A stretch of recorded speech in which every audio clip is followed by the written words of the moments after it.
everyone, and welcome to another episode of The Richard Lewis Show. I'm your host, Richard Lewis. Joining me as he always does, of course, my right-hand man, my producer, all-round legend, Sam Davis. Hello. He's there. Hello. First try. Yeah, absolutely.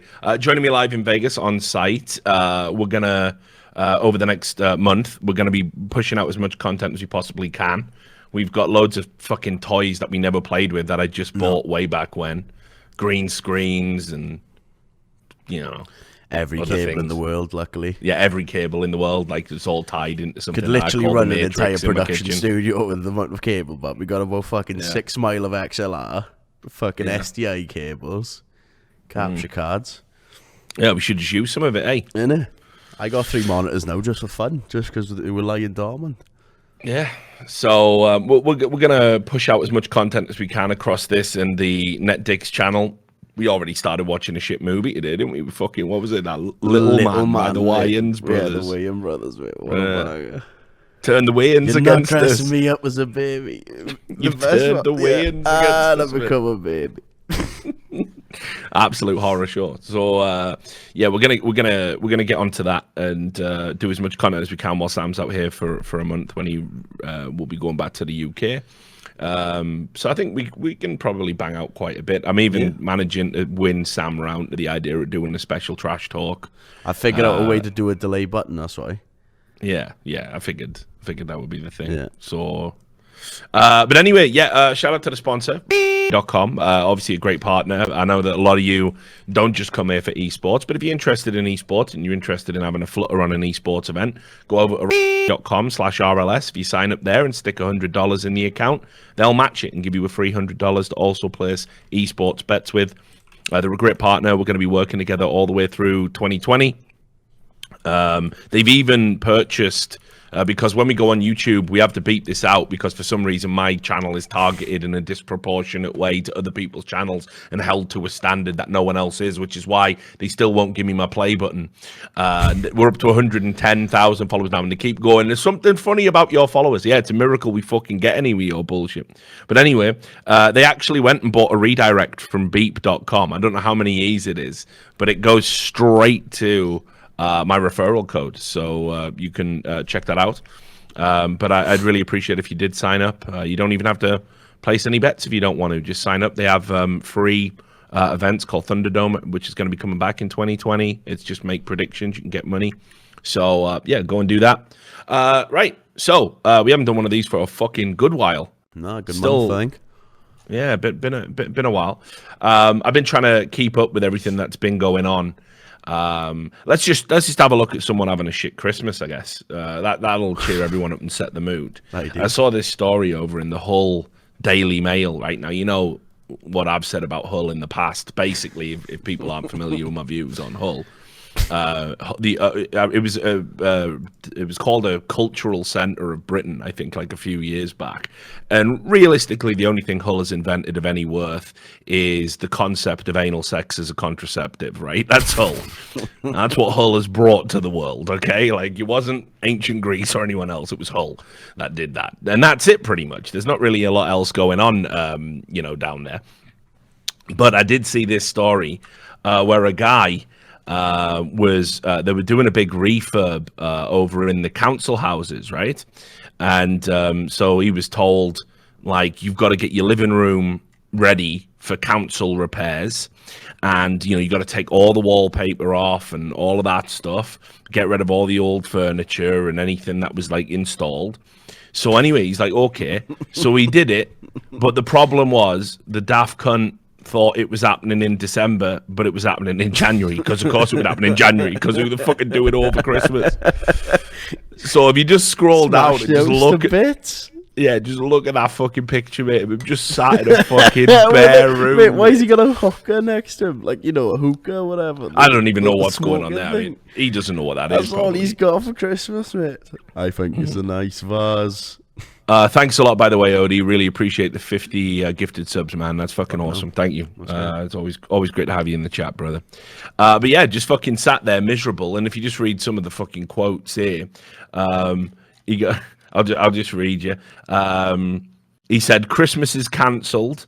I'm devastated. It's shocking. I'm just in a limbo. It's as simple as all self-inflicted. I'm in a limbo. I'm in a limbo, mate. All self-inflicted, like all self-inflicted because he read a letter wrong. Literally because he read a letter wrong. Terry said, I don't know how I'm going to go forward with this. I'm at my wit's end with it.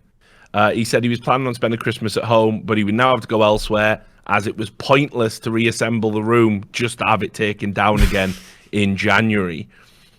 He said his house had been left a mess after previous work had been done and that the latest issues were causing him even more stress. I had some rewiring done and they left my house in an atrocious state. Not as bad as this one, though, is it? Didn't take a wallpaper off, did it? Yeah. I've been fobbed off. I'm still waiting. I've got no control of my emotions at the moment.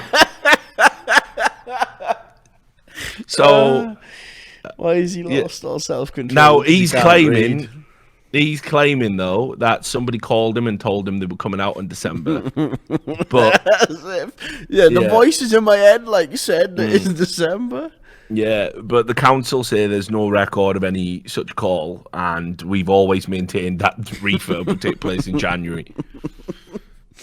So he's had a shit Christmas. He's at his wit's end, Sam. This picture of it is outrageous. Why have they got him take a picture of him just sitting on a chair in an empty room, mate?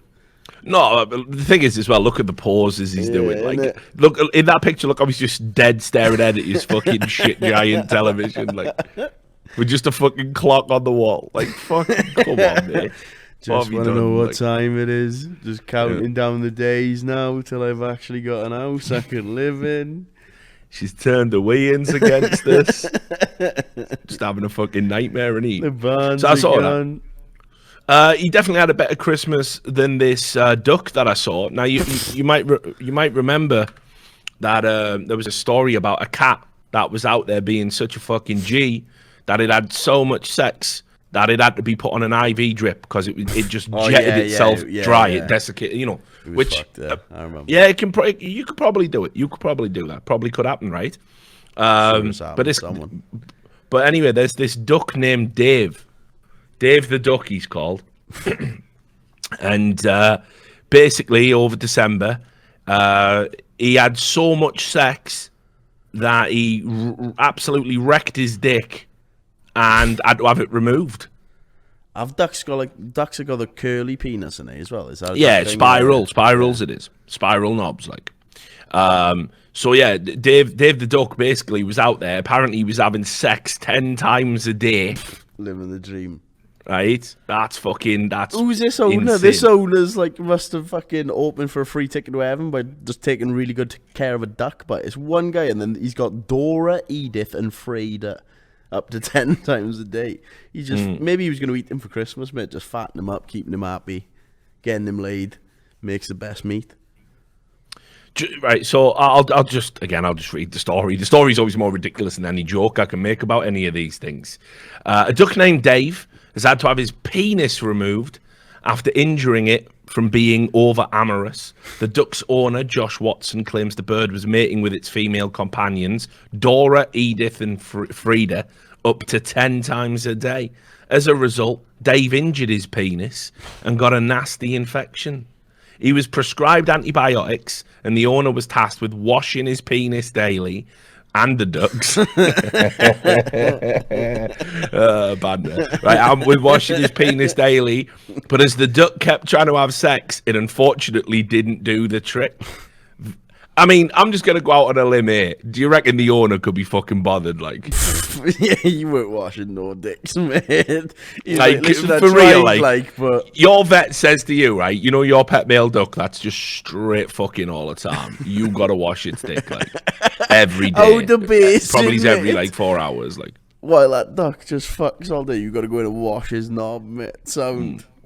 It's just unacceptable, isn't it? Cuckolded by a duck, mate. Yeah, wash my knob. Yeah, he's only fucking quacking at you while you're washing his knob. Like, anyway, unfortunately, didn't do the trick. Vets decided, the only thing they could do to make Dave more comfortable was to remove his manhood. Fucking great. I love that word, manhood. Classic throwback, Shakespearean, the manhood. Removed his manhood, leaving about 1 centimetre behind. So he's still got a centimetre of shaft. The ducks piss out of it? Is that what they're Yeah, they do, yeah. Okay. Following the procedure, the bird can still urinate, as ducks only use their penis for having sex, you see. Apparently they have a separate thing.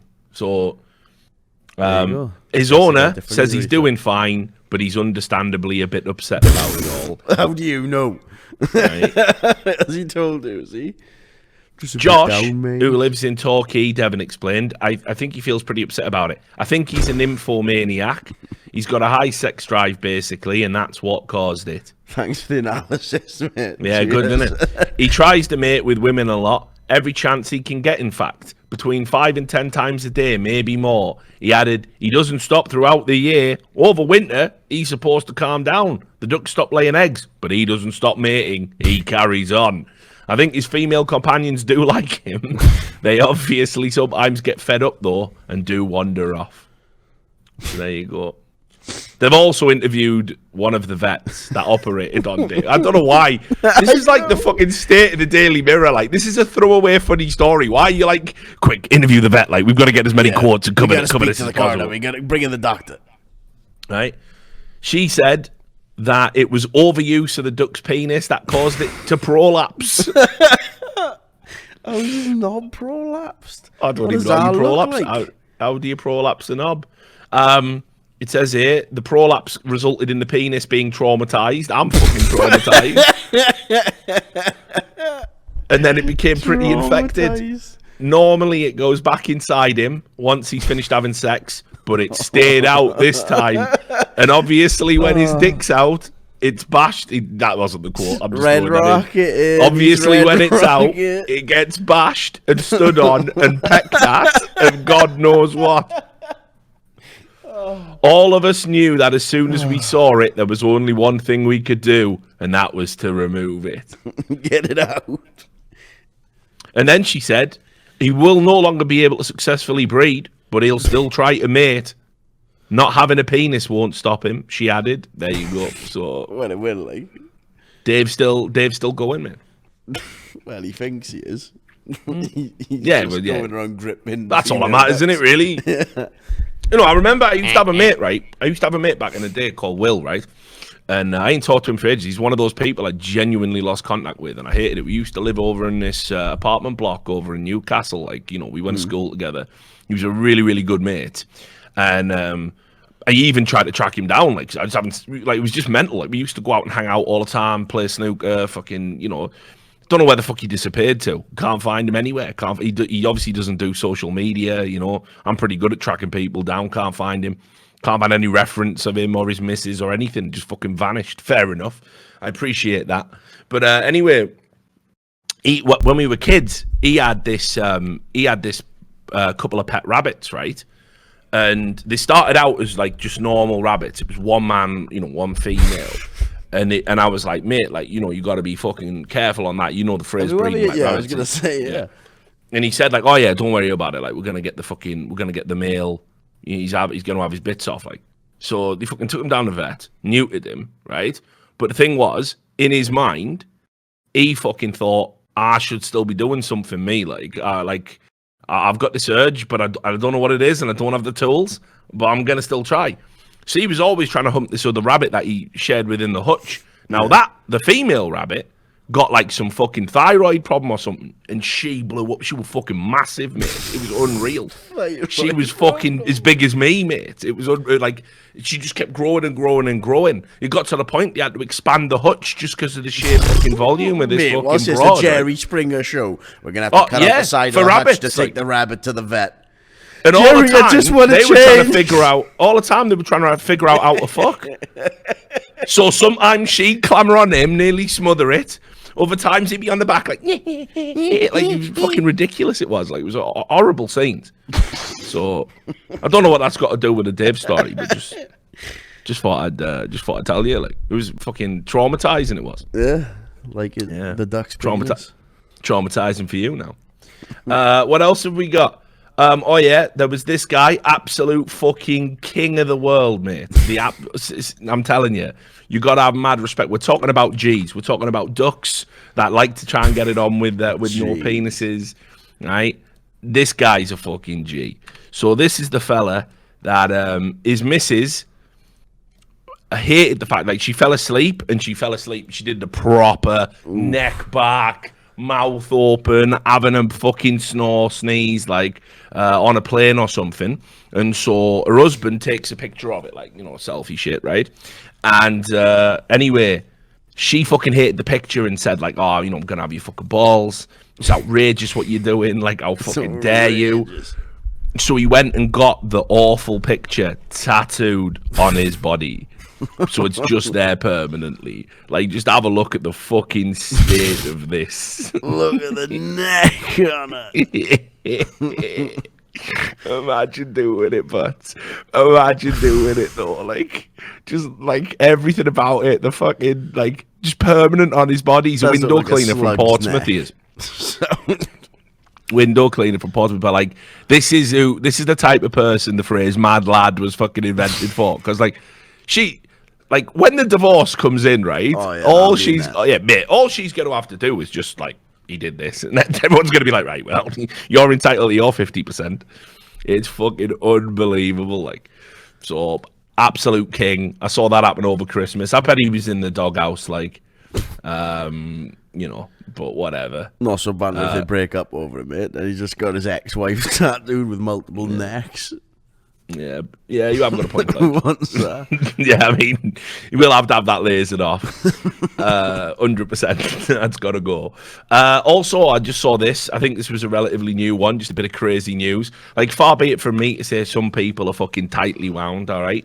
But down in Louisiana, saw this story. Now, Sam, right? You know my opinion on parenting. It's not something I want to do. I wouldn't claim to be an authority on parenting. I don't want to have kids. My kids are the esports kids, and it would drive me crazy. I wouldn't be able to cope with it. So I've always said I'm 100% not breeding. I'm not like Dave. I'm not looking to, cast a wide net, shall we say. But some people probably are a bit tightly wound when it comes to parenting, right?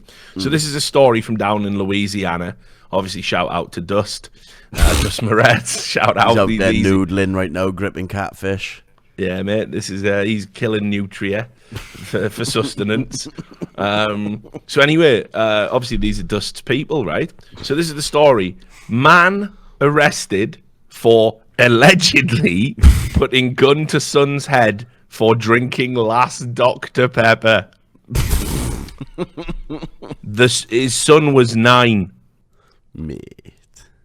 So basically what happened was the 9-year-old drank the last Dr. Pepper in the fridge, and the kid, the father's had a pop off, and he's took a fully loaded 32 caliber pistol and put it to his child's head while shouting at him about how he shouldn't fucking ever drink the last Dr. Pepper in the fridge. Probably he's a bit, I mean, we all like Dr. Pepper, right? But it's not bad, like. It's pretty good, actually. I don't know if it would be worth holding someone at gunpoint for. No, definitely not. No, But yeah, he probably just a bit tightly wound there, isn't he? Kinnard had reportedly been drinking alcohol. I bet he was. Of course he had. I bet he was. Of course he had. There's no other explanation. Kinnard was quoted to have said, "I may have been drinking." I may have been. I'm not going to admit it, but I may have been. So he's going to jail, obviously, like 100%. Like he's gone. And the kids, hopefully, wherever they end up, will be able to drink all the Dr. Pepper that they want. So happy ending in a lot of ways. Then there was this I saw over Christmas. Again, now listen, as you guys know, one of the things we talk about on the podcast before it gets all serious is we talk about, obviously, the kind of ridiculous stretching of the word. The word racism has been pushed to complete breaking point, to the point where it's like there's a very clear concept with it, right? Racism is the belief that a race is superior to another, and usually it manifests itself in prejudice and discrimination against members of that race. That's a very simple definition we can all understand. Over the past few years, of course, though, it's really kind of gone to ridiculous extremes where everything's called racism. You run a Chinese restaurant and you're not Chinese. cultural appropriation, racism. It's all in there. We'll come to that in a second. But I saw this story from the Newcastle Chronicle, right? Local news. And this was just mind-blowing to me. A guy sent an email to somebody. Now, they've removed the name, so I can only guess that it began the individual's name was like began with an H, an A, an S, an H, something along that nature, like Hashim or something like that. And anyway, this is a university employee replied to someone, a colleague, in email.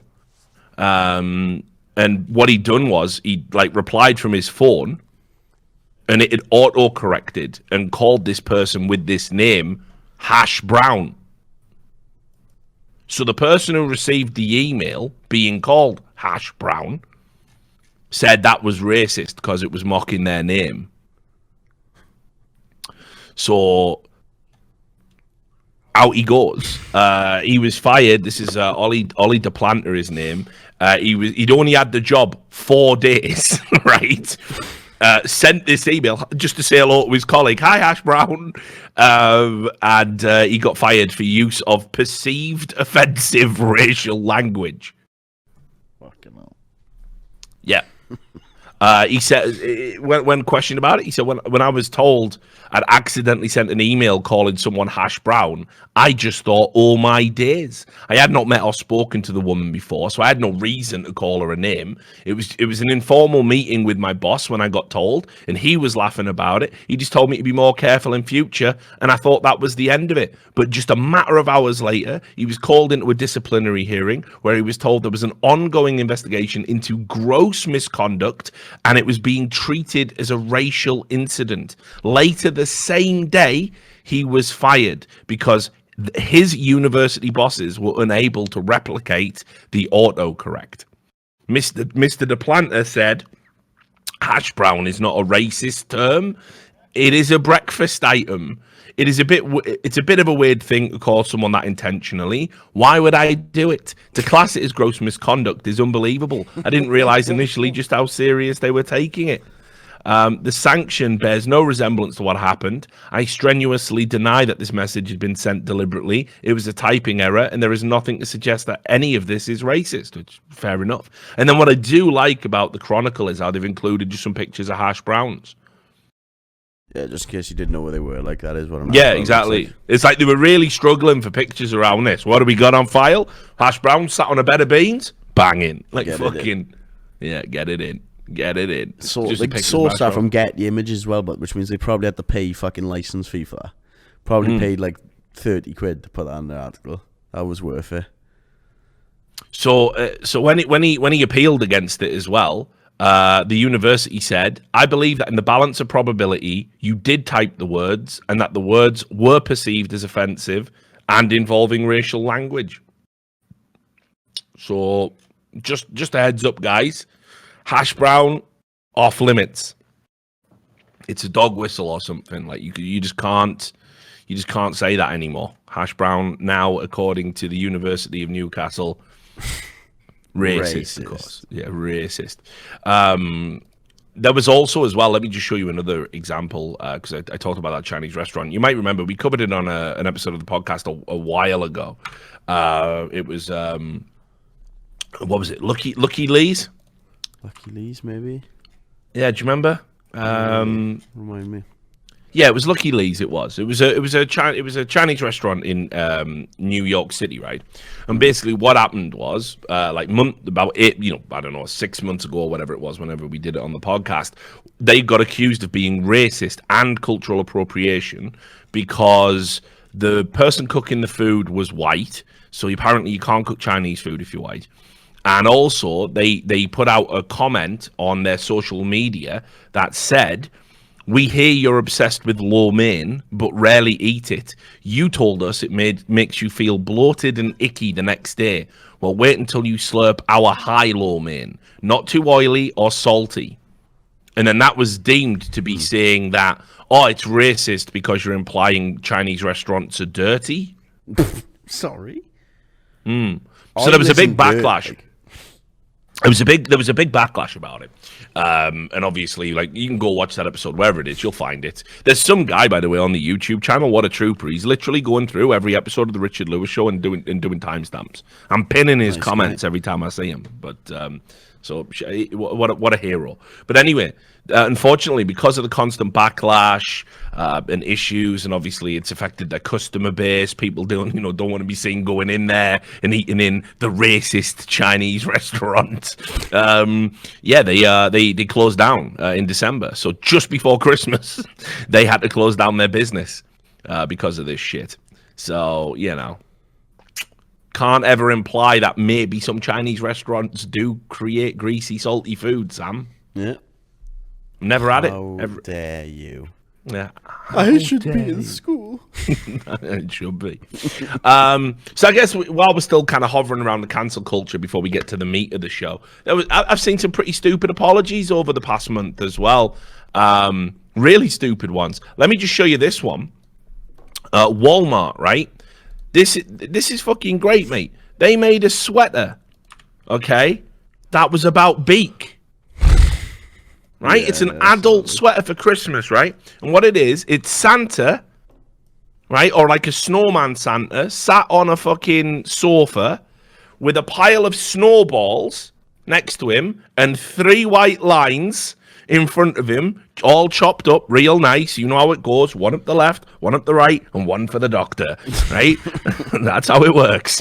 And with the slogan, "Let it snow," on the bottom. So obviously it's a fucking adult joke about cocaine, and people complained about it. Santa's eyes as well, but not. Oh, he's flying, like he's fucking flying. You would be absolutely flying.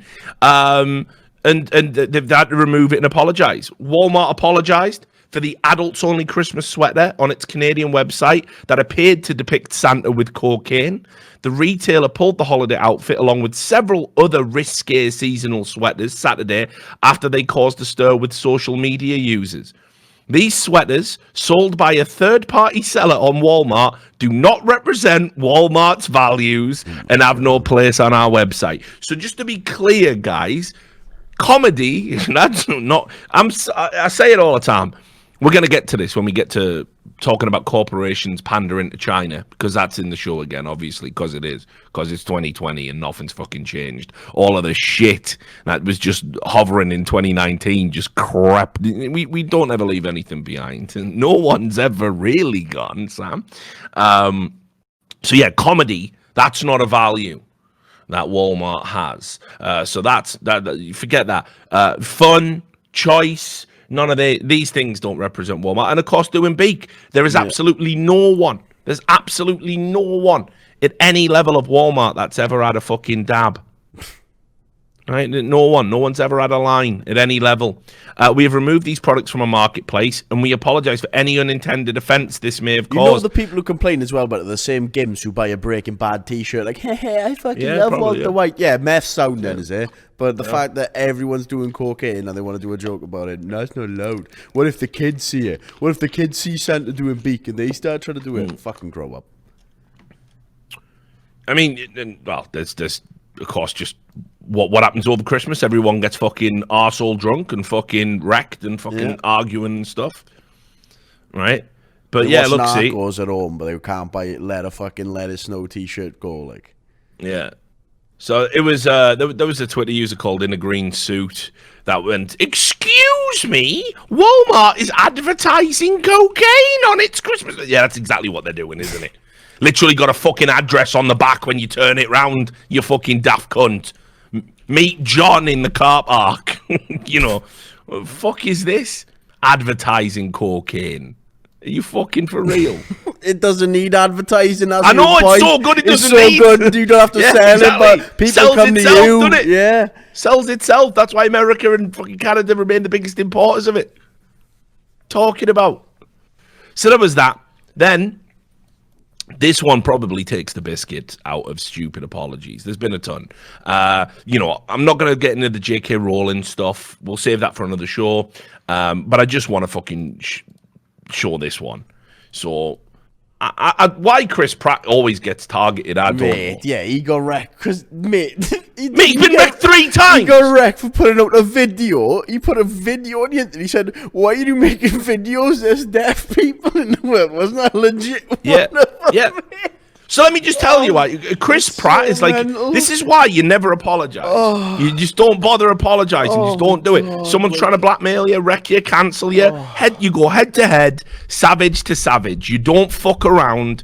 You just don't apologize because it does no good. And once they see you're weak, they come back to the well over and over and over and over again. And that's why when the fucking scumbag journalists in 2019 were trying to blackmail me, I put my own material out. The stuff they were going to use and publicize to blackmail me, there you go. Now what you got? Fuck all. You never apologize to these pig fuckers because they're just scum. Their lives are empty. Their lives are fucking miserable. You're pig fucking scum. Yeah, they are pig fucking scum. I'll say it. 100%. So anyway, right, so let's just go over Chris Pratt. So he got wrecked over, like, what was it? He said, make sure you turn the volume up on this video. Some of us can't hear audio. I can't believe you'd say that, Chris Pratt. But you do know some people are deaf. Yeah, well, obviously they can't fucking hear it, can they? Because they're deaf, mate. And I think deaf people are used to not being able to hear stuff. They're not going to be like, oh, I've been reminded I'm deaf again just when I had a break. Like, I know, innit? You know when you're deaf. Like, it's not bringing up a bad memory.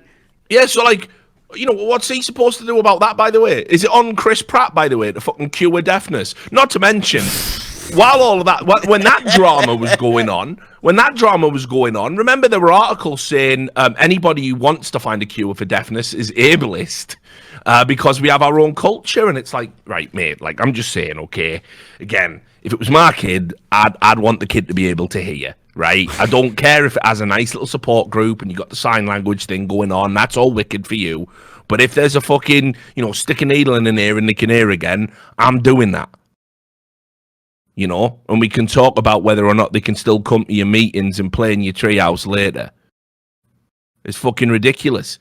But anyway, that got interpreted that Chris Pratt hated the deaf, and so he had to do an apology in fucking sign language as well. By the way, didn't he? I know, yeah. Yeah, he did. He learned sign language. Right? Then, there was the time he wore a Don't Tread On Me t-shirt. You remember that? No, he wore a Don't Tread On Me t-shirt. You know, your fucking, what's it called? That what's it, the Gadsden flag or whatever it's called? I don't know. I was just thinking of Zippy when you were doing that with your hand. Yes, Jeffrey, yes. Yeah, 100% Jeffrey, right? Yeah, the Gadsden flag, it's called. See, I know my American history because I'm going to take citizenship one day. You'll see. Anyway, so the fucking... He's wearing the guy. It's got nothing to do. It's got nothing to do with white supremacy. But they fucking... A bunch of people said, why is Chris Pratt wearing the white supremacist t-shirt? No step on snack. How's it white supremacist? Like, it's saying don't tread on me. That's what it's about. Like, fuck the government. Fuck big government. It's got nothing to do with that. So, anyway, he had to apologize for that, which he did. And then now, because they know he's a mark again. Yeah, they could just wreck him any time. They can just wreck him any time. He's followed the ultimate trajectory for these fucking losers. Because he was a fucking fat lad. He was a fatty who was like seen as like, you know, a heart of fucking, oh, he's in Parks and Rec and he's a fatty and he's attractive and funny, so it's all okay to be a fatty, and we stan Chris Pratt. And then he got in shape and started doing Hollywood blockbusters. So now they're like, why didn't you stay a fat loser like us? So now they're going to be fucking straight wrecking him all the time. And he apologizes all the time. And so they come back to him all the time. So here it is. Here's what happened to him this time, mate. He had to apologize for using a single-use plastic bottle. I'm doing it right now in solidarity with my boy Chris Pratt, right? I'll be throwing this in the recycling afterwards. You know what? I fucking hope it kills turtles and all. No, I like turtles. Don't bring the turtles into this. But anyway, actor Chris Pratt on Wednesday apologized for posting a photo on Instagram of him posing at a gym with a single-use plastic water bottle in his hand after Aquaman star Jason Momoa called him out. Right? So Momoa commented on his Instagram Why is he saying, giving shit? Like, bro, I love you, but what the fuck on the water bottle? No single-use plastic, come on. Pratt apologised, saying, Aquaman, you're completely right. Damn it, I always carry my big gallon-sized reusable water jug with me too. I even had it that day. What is the fucking world coming to? Like, you got Aquaman. If I would have loved it if he just responded, "Dear Jason Momoa, drink my piss." Dear Jason Momoa, do you remember when the same people that are complaining about this tried to cancel you for kissing your child? Saying it was creepy. Do you remember that? Do you remember when you were doing the scenes with Khaleesi, where you literally just fucking treat her like an object, and they tried to cancel you for that? And now you're going to try and... Like, what the fuck is this? Is there a crossover coming I don't know about? It's fucking ridiculous. But, yep, Chris Pratt apologises for using a single... What's the point, then? And now, next month, Ant-Man and Aquaman team up in Aqua Ants. So sick of these Hollywood cunts as well, like. So sanctimonious about it. What's more of a problem? The single-use water bottle that you took to the fucking gym and used to pose in a picture, which will get recycled, which you all tell me is fixing everything, even though there's a lot of studies that kind of show, that recycling, not really all that, actually. But anyway, is it that? Or is it maybe he goes and makes a movie that just uses so much energy to produce some throwaway garbage because a studio wants to make another billion on top of the billions it made? That you know, what's the bigger problem here? Momoa. It's unreal. And like I say, you know what happens in 2020? They'll cancel Momoa for something. And they'll be like, help me, Chris Pratt. Fuck you, Aquaman. Yeah. Drown, bitch. Yeah, exactly. Sleep with the choking turtles. It's just Jason Momoa with his head stuck in those plastic things they put over six-packs. Like, like one of them dolphins. Like, fucking what a joke.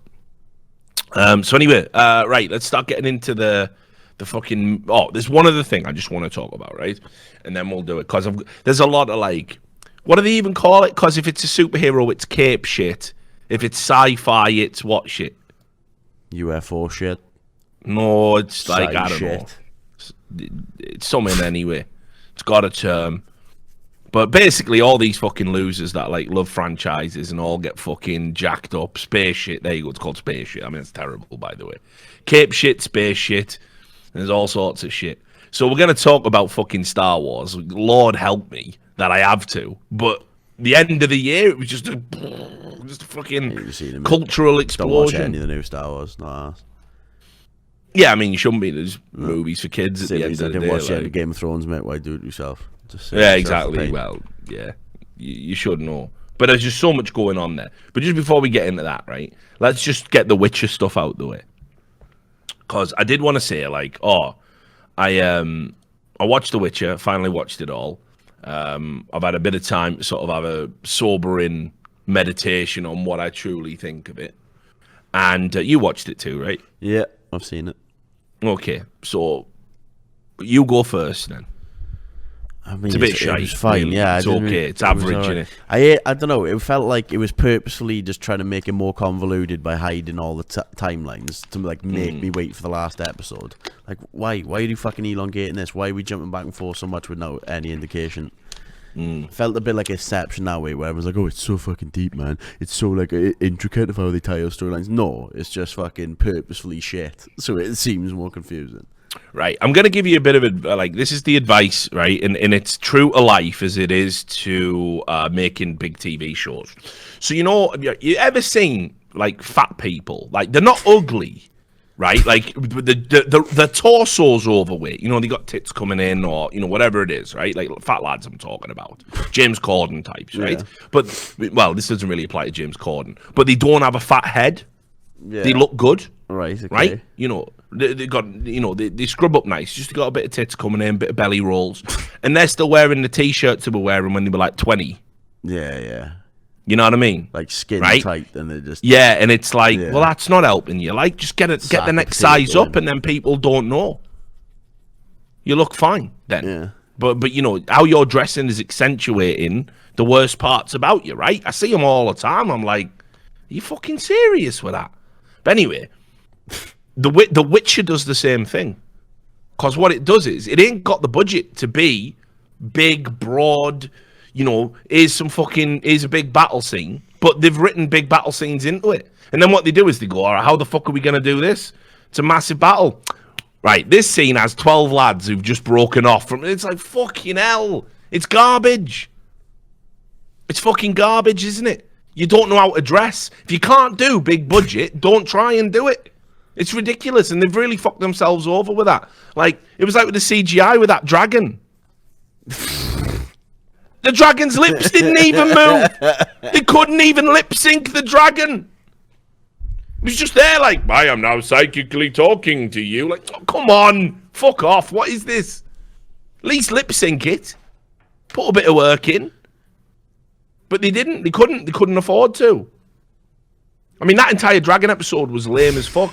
What they needed to do, right, like looking back, they should have just made it like Monster of the Week, like he's into the show, Geralt's fucking riding around, he's like, right, goes to a village, what's going on in the village? And it's fucking, oh, the cattle's going missing. Sounds like you've got a fucking... evil goat-faced monster creephead. Sounds like you've got a games journalist around here. and he goes out, and the children are going missing, are they? It's a games journalist. So they fucking go and they fucking get them, and he kills them, and there's maybe a few twists and turns, and like, oh, the village was in on it, or, you know, because the whole point of The Witcher is that, you know, there's monsters, but men are worse than the monsters. Like, the Time of Man is the worst thing that's ever happened to the world, you know, like, because humans are cunts. And you do that, and you do that for like 6 episodes. And you get into it like X-Files, Monster of the Week. You do that. And then you've got the backstory. You're invested in the character. It saves you a ton on fucking CGI. And then the last 2 episodes, you start introducing the main plot line you're going to go with. It's a big success. You get re-signed. You get your Netflix money. And you can actually do dragons that can move the fucking jaws. How about that? Like, literally, thinking back about it, having watched it now, Henry Cavill, like, carries the shit out of that. Yeah. Like, ridiculous. And it's incredible because when you go and look at fucking his, all the stuff he was saying in interviews, pure incel. I love him. How can you be ripped, good looking, a Hollywood actor, and be like a turbo virgin? It's fucking mind blowing to me. Like he said, literally in an interview, he went, "Yeah, me, like I don't even like going out the house. I'd rather be sat at home playing Overwatch." It's like, what the fuck is wrong with you, man? Said no one ever. Yeah, but I reckon he's straight playing these nerds, you think he's playing it up, dude? Because everyone's like, he's one of us. Look, if he can be successful and not a grotesque virgin like I am, perhaps one day I can breed. No, actually, yeah, mate, true. When he gets home, he's straight power fucking mate. He's straight John Cena fucking while you're at home playing Overwatch. Yeah, you might have a point there. You might have a point. But I mean, I still like the guy. I mean, he's obviously real about it. Like, I mean, you see he's playing the part, but he broke up with he plays that, games, but nobody broke up with his missus as well. He had that like 19, 20-year-old girlfriend, right? Good looking and that. He said in an interview, she like, you know, whenever I'm feeling pressured and stressed out, she does everything for me. She's like my whole world. I love her. 3 months later, he's like, oh, fuck this. I just want to sit around in my shreddies playing games, stinking of balls. Like, he doesn't give a fuck, mate. I honestly bet Henry Cavill has done that thing where you just, you know, you just get a new game and you just play it and you don't shower. Like, I bet he's done that 100%. So it's no wonder he fucking nailed Geralt. Like, he was spot on for that. But yeah, honestly, dude, like, he carried the fuck out of the show. He actually carried the fuck out of the show with just his performance. And there was a couple of good episodes and a couple of average episodes, and it was bookended with some pretty bad episodes, in my opinion. That dragon one was a disgrace. Characters introduced. Like, what was that bong-eyed thing in the forest that they just kill for no reason? And then that guy eats it and gets diarrhea. What's that about? If you had fed him, he would have left. Sound. Is that all we're doing? Yeah, mental, wasn't it? Mental. So, yeah, you know, anyway, Why are you talking about The Witcher? I just wanted to get my opinions out there about The Witcher. I'll still watch season 2. I think it deserves to be supported. I think it shows potential and promise. But honestly, in retrospect, I wanted to like it more than I actually liked it. It's got a lot of problems. They really should have played to their strengths, which is, what's great about The Witcher? The game, right? Witcher 3. You're running around and you're killing monsters and you're fixing problems, and it's completely detached from the main storyline. They should have done some fucking episodes like that. Even the best TV shows have to do that one episode where they're just in a cave because they've run out of money. You know what I mean? We got no money and we got to do 24 episodes, so cunt in a cave. Like, we're stranded in this cave and it's all just drama. And sometimes they're the best episodes because you have to think and you have to do more with less. I just think they could have done that instead of writing up, like, the battle scene at the end was appalling. The Nilfgaardian battle scenes at the end were so badly done, so badly executed, because it was just like 8 people walking, and they're like trying to create these tight shots to create the illusion that they were able to hire more people. And it's just a shame because it definitely deserved a better first series. And as I said, a dragon that can't move its lips, I'm out. Psychic dragons, I'm out. I'm out with that. 100%. Why doesn't the dragon's lips move? I know, yeah. Like, for real, like, that is a deal breaker for me. It is, like... but anyway, so that's sort of my review. But just to let you know how sort of redundant critics, like official critics, actually are, this is one of the worst pieces of, like, writing I've ever seen from somebody that claims to be like an entertainment critic. And I'm sure some people already came across this because it did blow up on social media. But this is by a guy called Darren Franich, and what he's doing is mind blowing, because this isn't even mining a hate click. He literally just says in the review, "I couldn't even be asked to watch it, me, but I think what I did see is terrible." Literally says that. So it says here, Darren Franich was planning to review the new Netflix series The Witcher by himself. He watched half an hour of the premiere and then begged his colleague to join his quest. The results were not pretty. So in it, he said, life is too short for Netflix drama, and their run times are too long, so I skipped to the 5th episode.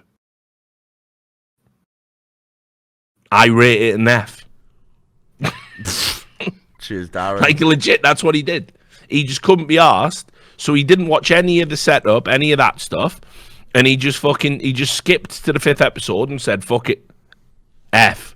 But it's like, that's fine, right? Now listen, right?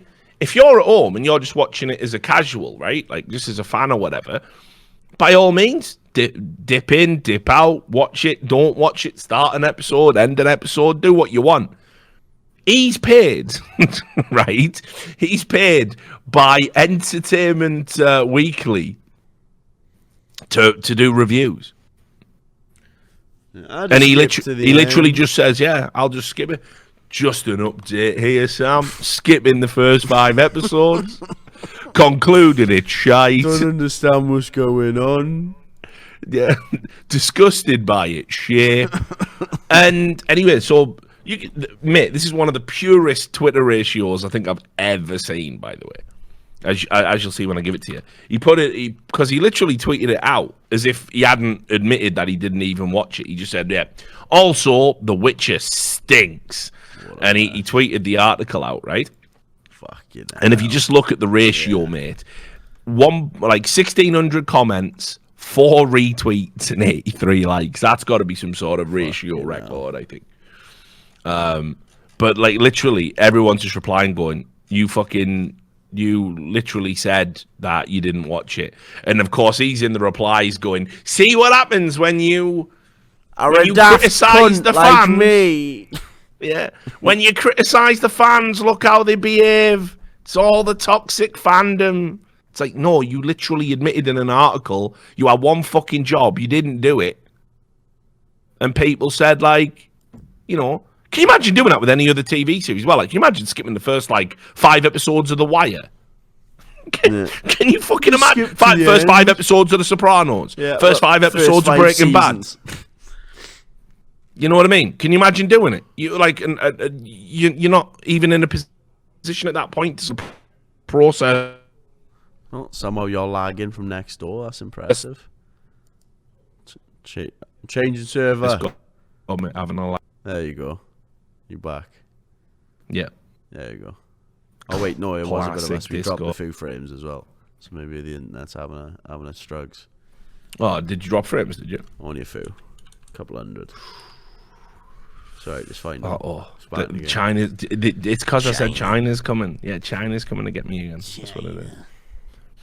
But yeah, come on then. Let's get rid of all of the. Let's do all the fandoms now. I fucking hate fandoms. I hate fans. If you're a fan, if you're a self-described fan of something, fuck yourself.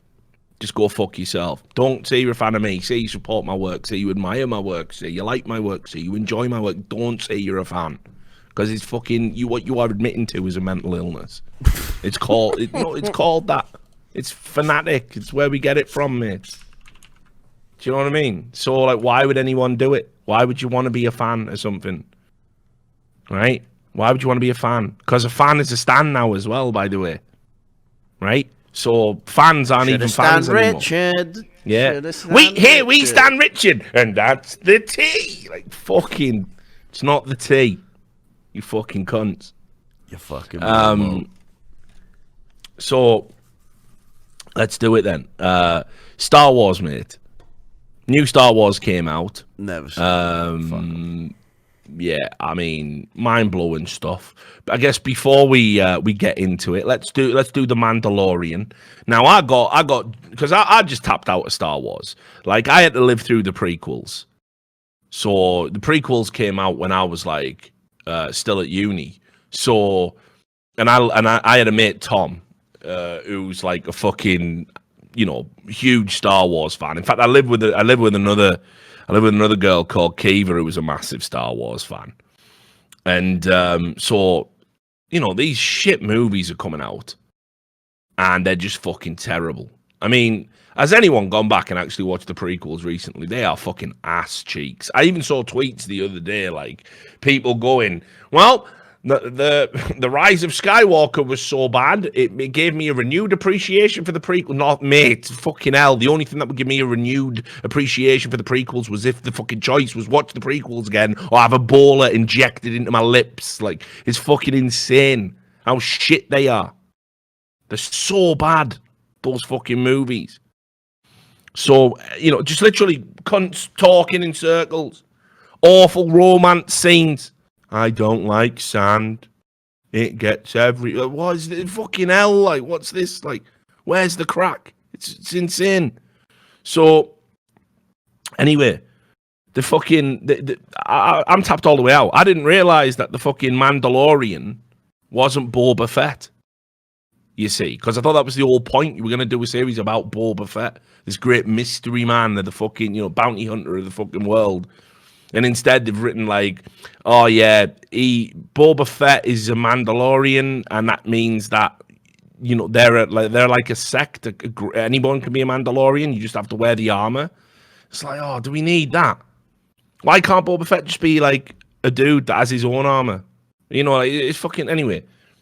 The worst thing that came out of The Mandalorian, which by all accounts, because it's done by Jon Favreau, is a decent series, but be fucked if I'm giving Disney money to find out whether or not I like it, is Baby Yoda. And it's just Baby Yoda memes everywhere. Like, yeah. It's just too much. Like, why did they have to have a Baby Yoda? Why? I don't understand why that's in the fucking... Because look at how everyone ate that shit, mate. Disney straight shitting down everyone's throats. Like, hey, I'm going to put him in a North Face jacket. Make Chav Yoda. Look, it's Goose Island Yoda. It's just so bad, like. And it's now like a go-to meme for all these woke fucking losers. It's like, it's so... Hey, just check this out, mate. Saw this on Mashable. Elizabeth Warren is Baby Yoda. Like, please make it stop. Everyone's been doing these Baby Yoda memes. The one where it has a drink. Yeah. It has it go, oh, and that's the tea, and that's one, and it's like, oh god, this is killing me slowly. This is like killing me so fucking slowly. I just can't be bothered. Like, I just actually can't be bothered with the cringe. So that's been a thing that's like really fucking put me on edge. But this will make you laugh, right? People fucking stand for this shit so hard, right? A journalist over at CBC.Canada, CBC News, they did a piece on how if Disney were to DMCA the memes, that would be a good thing. That would be a good thing, to shut down people making memes, because Disney have to retain the purity and the essence of what Baby Yoda is about. Shut your mouth. Absolutely true. This is a journalist saying it would be good for a mega corporation to abuse DMCA law to shut people down from making memes on the internet. That is literally what they're saying here. So, the Phantom Menace, when Baby Yoda memes go bad, beyond the repetitiveness of the... And keep in mind, I'm saying this as someone who fucking hates the memes. Yeah. Don't get me wrong. Things I would fix on Twitter first. K-pop accounts immediately deleted. Every Friday, why does Fursuit Friday trend? I've never even That's got to stop, like... Having it trend once a year is enough, mate. Like, every Friday, Fursuit Friday. Like, fuck off, like. Sick of you freaks. I can't handle it. Just always there, Fursuit Friday. And now, you know, Baby Yoda's probably right down on the list. Anyway. Beyond the repetitiveness of the content, meme marketing carries enormous risks for companies and brands. Right? And I'll read you some of the choice. Enormous. It's no coincidence that Baby Yoda's popularity is spiking during a monumental time for the brand. Disney Plus is in its infancy and has been highly anticipated as a contender in the streaming world. A new Star Wars movie is in theaters, and the holidays are a busy time for merchandise sales. Given the success of meme marketing as a tactic late last year with Netflix's Bird Box, you can go to my YouTube channel and watch the video we did about that, which was all AstroTurfed up the fucking ass. Disney recognized that a few well-positioned still frames of their beloved new character could get them the extra attention needed to get subscriber numbers up. What they might not have considered is the damage being done to the integrity of their brand. Right. So once again, corporations and integrity. Can you tell me what the problem is with this fucking pick? Disney and integrity.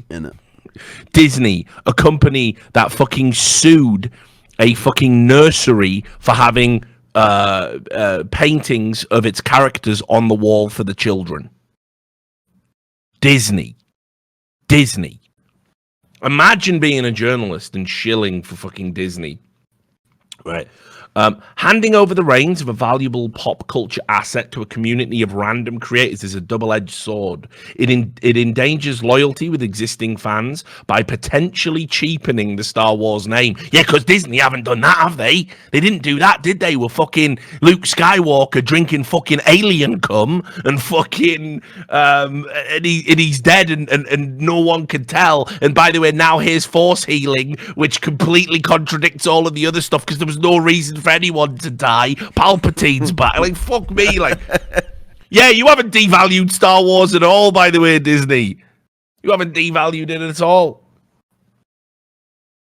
And it begins to turn off people who feel oversaturated by the character. The cracks have already begun to show in Disney's marketing method. They open the floodgates and are now at the mercy of Instagrammers everywhere, and they should hope that they can regain control soon. The danger extends beyond Instagram's already massive reach of more than 1 billion daily active users. Many brands have fallen victim to bandwagoning on platforms that aren't equipped to own conversations on. Improper attempts to appeal to younger demographics through memes and slang have become so regular, it even spawned its own community on Reddit called r/fellow-kids, where users publicly shame brands and their social media managers' poor attempts to stay relevant. Just this year, Sunny D was under fire for turning depression into a cute brand joke, as one Twitter user put it, and Chase Bank caught major backlash for seemingly turning a blind eye to poverty. Now beloved Baby Yoda is hitting the wrong nerve with some audiences, coming off as a tacky spin-off and showing up in a slew of not safe for work memes. Who's doing that, by the way? Who's going full pedo on Baby Yoda? Who the fuck's doing that? It's like the fucking... Mate, I had to grow up on the internet when it was Simpsons porn everywhere you went. Yeah. Still going on, by the way. Is it? On Pornhub this morning. Now, yeah, Marge is still at it, mate. She's fucking... Marge is still at it, mate. Marge is still popular. Ned Flanders, like, still at it. You know, it's just there, innit? It's fucking, what's her name? Peter Griffin's wife. Lois, yeah. Lois and Marge just going at it, mate. Fair play, like. Yep. Just saying. Chat, though. Oh, yeah, sound, yeah. Link it on Twitch. Anyway, I'll finish reading this terrible article. Apple, Hulu, HBO, and other streaming Goliaths are set to collectively spend dozens of billions on content development in 2020 alone, all of which will be aimed at similar audiences. I can only imagine that as the space becomes more crowded, we'll be inundated with quick, cookie-cutter content designed with memes in mind.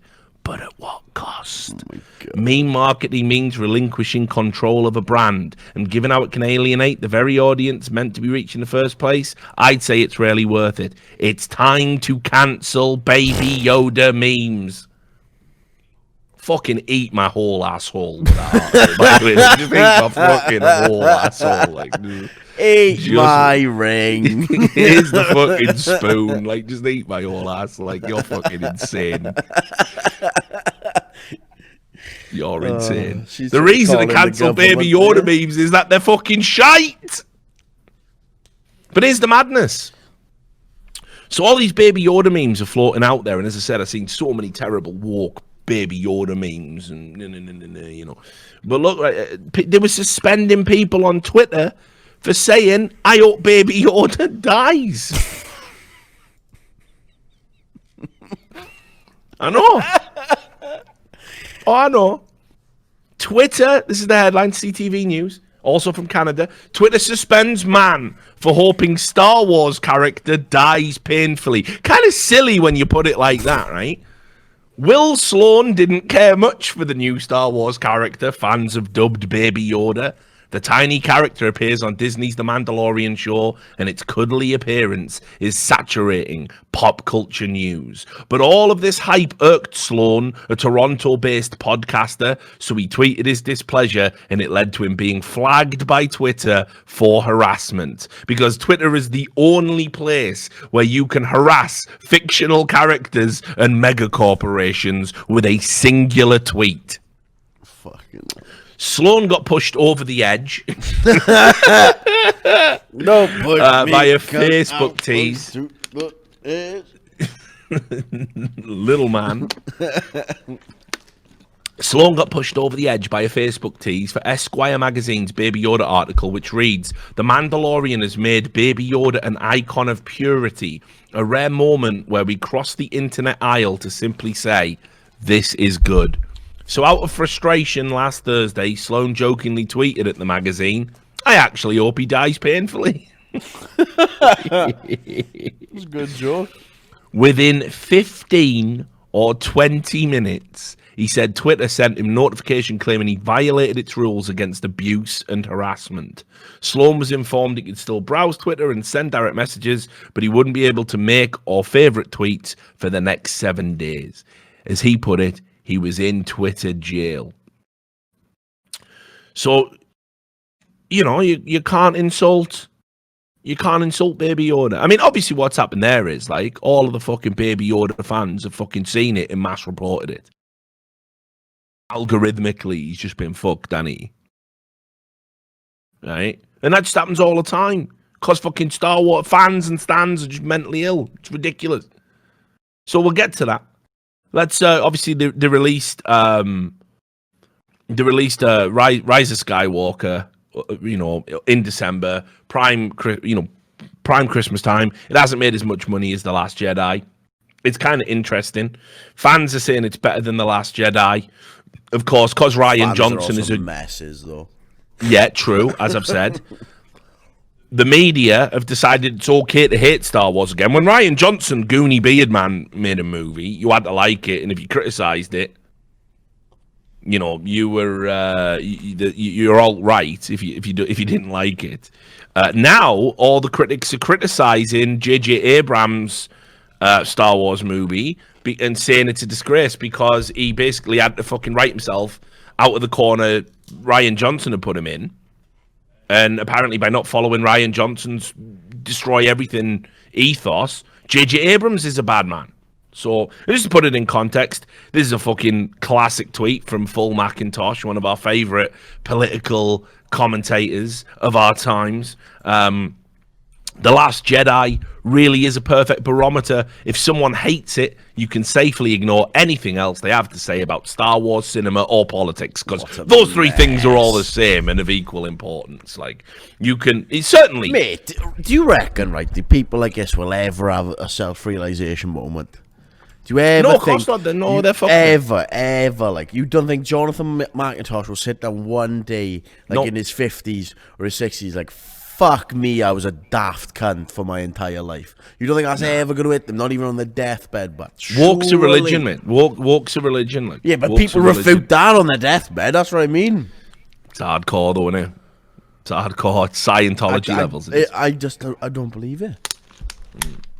Oh, well, you're about to see some shit, I'm afraid, Sam. So buckle up, son. Fucking hell.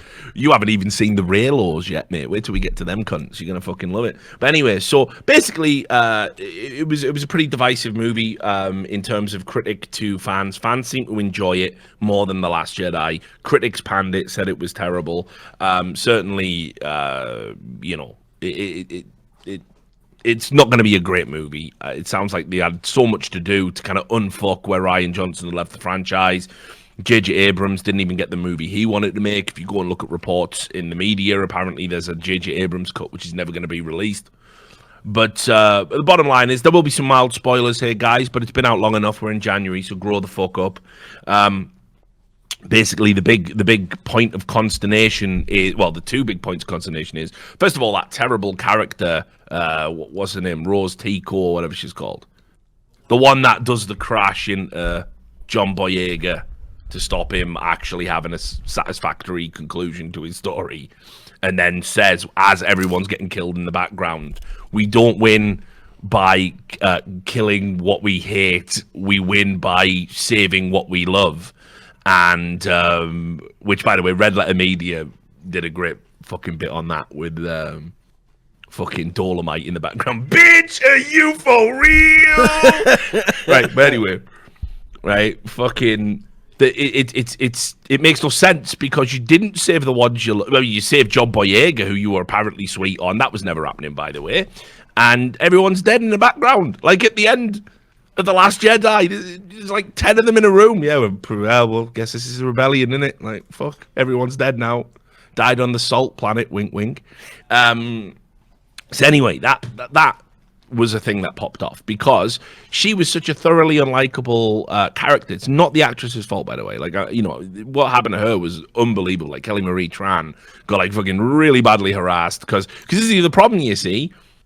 It doesn't matter whether you're an anti-fan or a fan. You're all on the same spectrum of disease because, you know, these people were going after her as if the character was real, as if she wanted to, like, all she wants to do is just be in a fucking Star Wars movie and make some paper, right? Like, that's why people do Star Wars movies. You don't do a Star Wars movie because you fucking think to yourself, this is wicked, this is high art, this is going to be the peak of my craft. You do it for fucking scratch. You do it to get paid.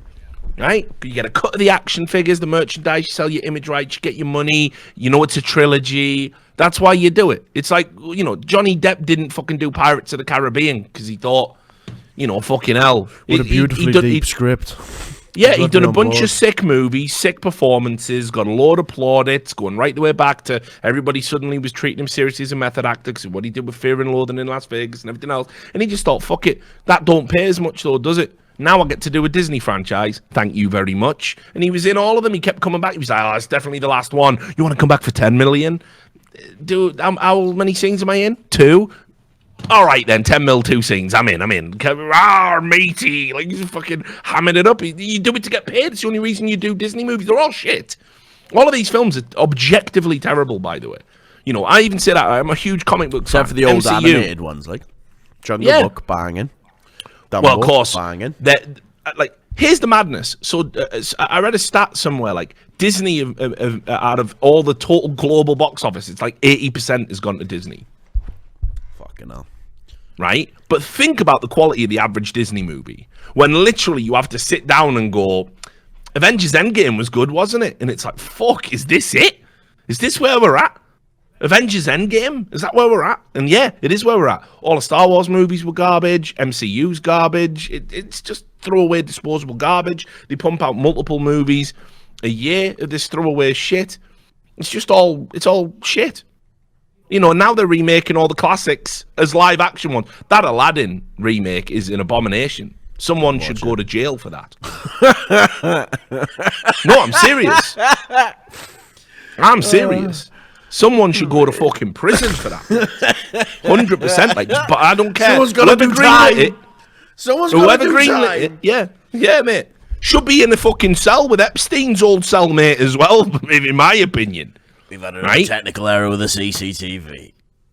Just, you know, the only way they could have made it worse was if it ended with, like, fucking Disney execs all round in a circle just pissing on Robin Williams' grave. Like, you know, it's the only way it could have been. I mean, they did it in spirit anyway. Never have a friend, never have a friend anyway. Never had a friend like me. It's absolute disgrace. And you know, fucking, I don't even have anything against Will Smith, but he's not the guy, is he? And like, why not just let Will Smith do his own genie?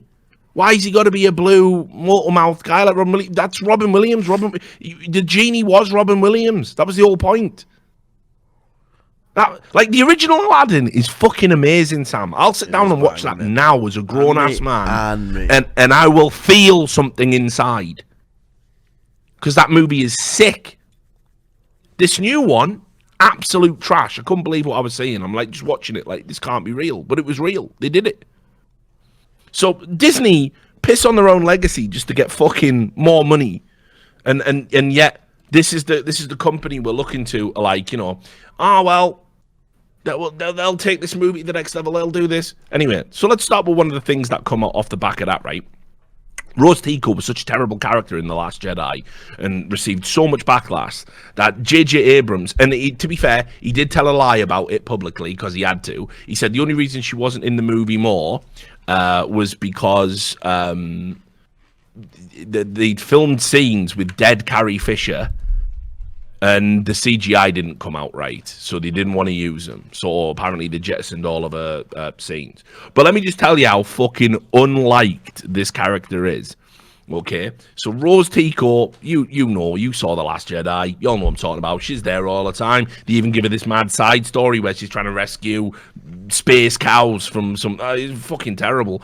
Anyway, in a 2-hour and 22-minute runtime of Rise of Skywalker, she's in it for 1 minute and 16 seconds. Ooh, that is an oof. That's exactly what the word oof was invented for. That is bad. Like, but I just want to add though, in that fucking tweet, you may notice a word that is probably not appropriate, and that is the word iconic. It's like, listen, I think Kelly Marie Tran had a fucking tough time doing Star Wars. I think she got a lot of hate, a lot of harassment. I think as sort of an up-and-coming actor to sort of deal with that, and that's your first taste of dealing with the fandom, it must have been awful. She deactivated her social media accounts and everything, because, you know, you can say, oh, you're a fucking pussy or whatever if you can't. Humans are not meant to deal with that level of fucking abuse. Because we're so fucking egocentric, we'll sit down and we'll read it all.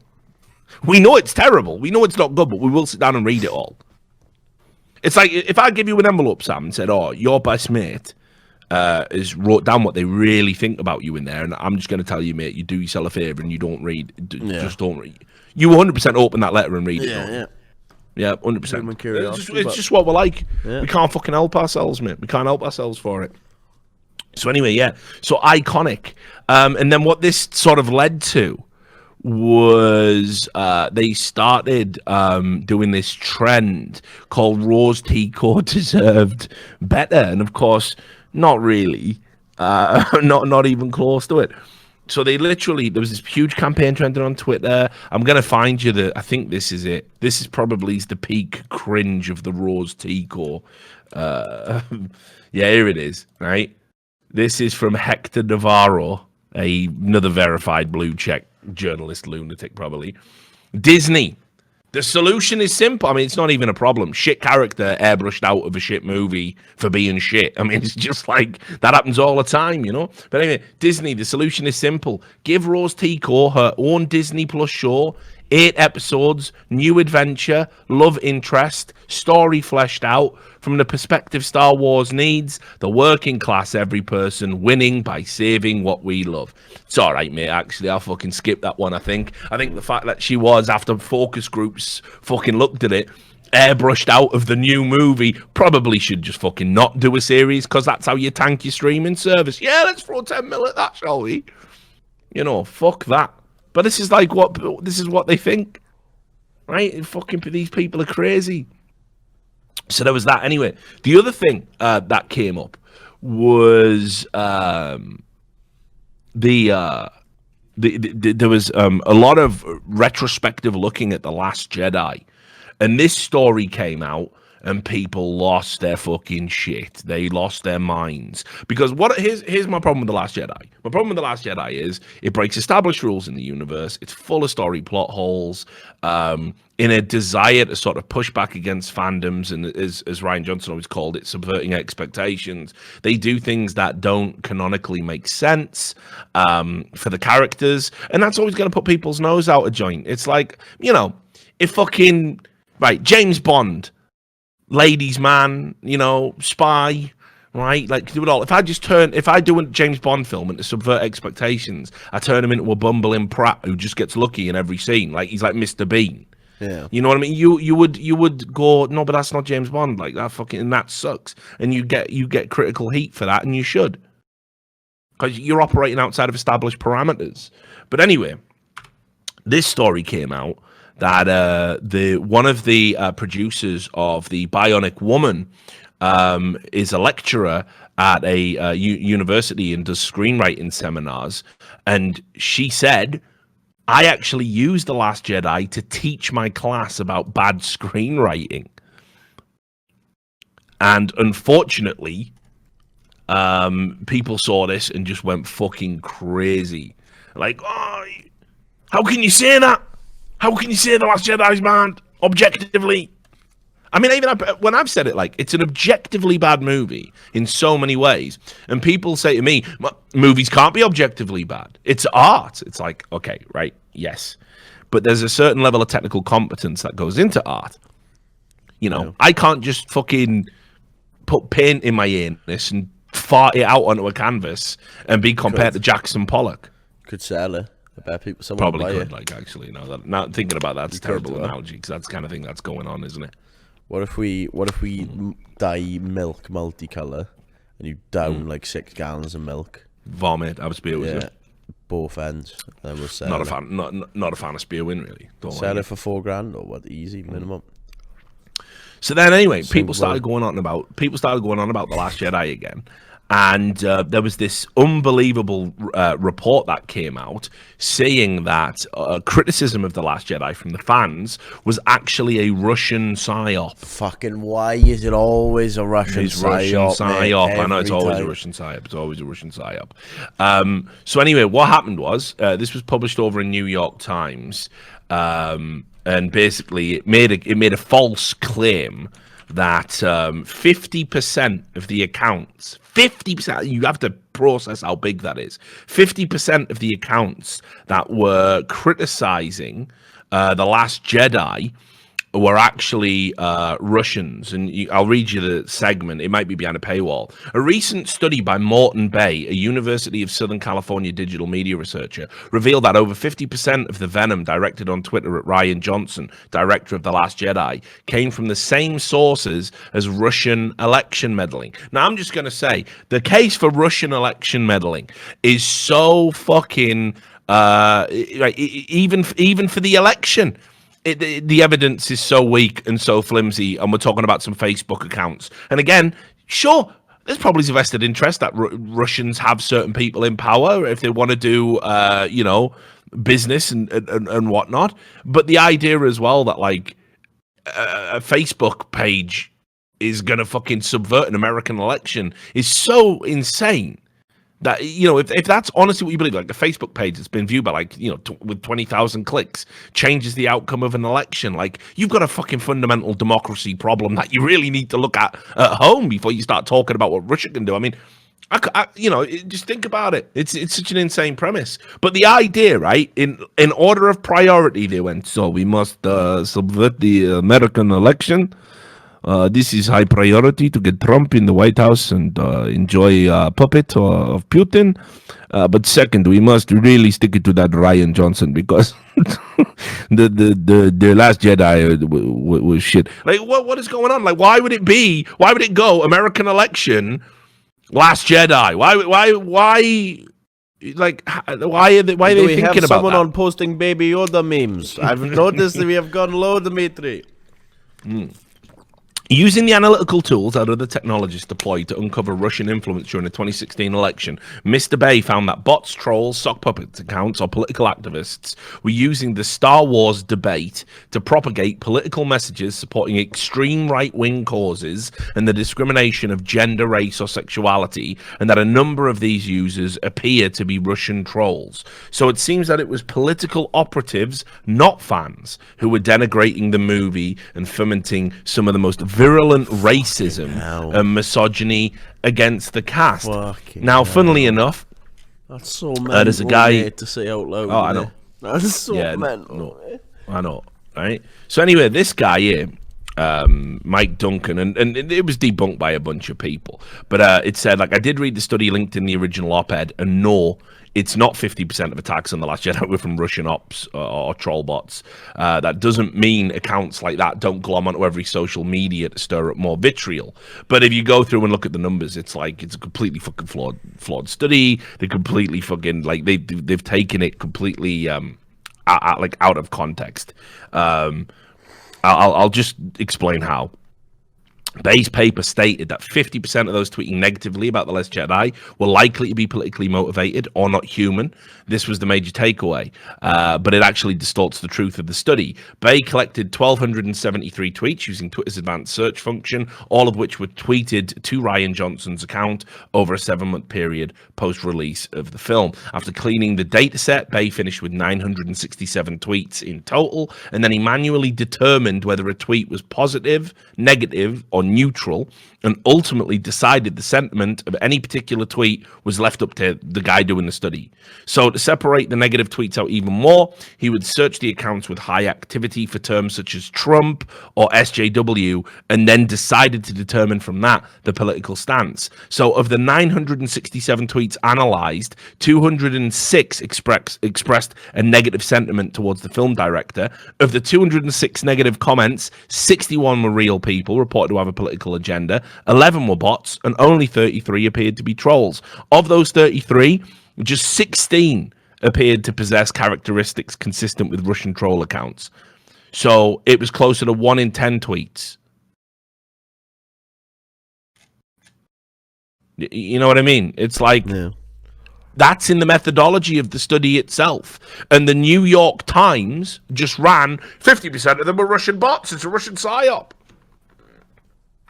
Again, why is that the fucking ground you want to occupy and win? We got to win. We got to get Trump in the White House, and we got to get Rian Johnson out of the Star Wars franchise. Like, these are the two things that Putin really wants. Let's also just talk about, right? I mean, BuzzFeed News did this cringeworthy article off the back of that as well. because it's, because BuzzFeed, where they used a phrase that like actually nearly made me vomit. I was sick in my mouth.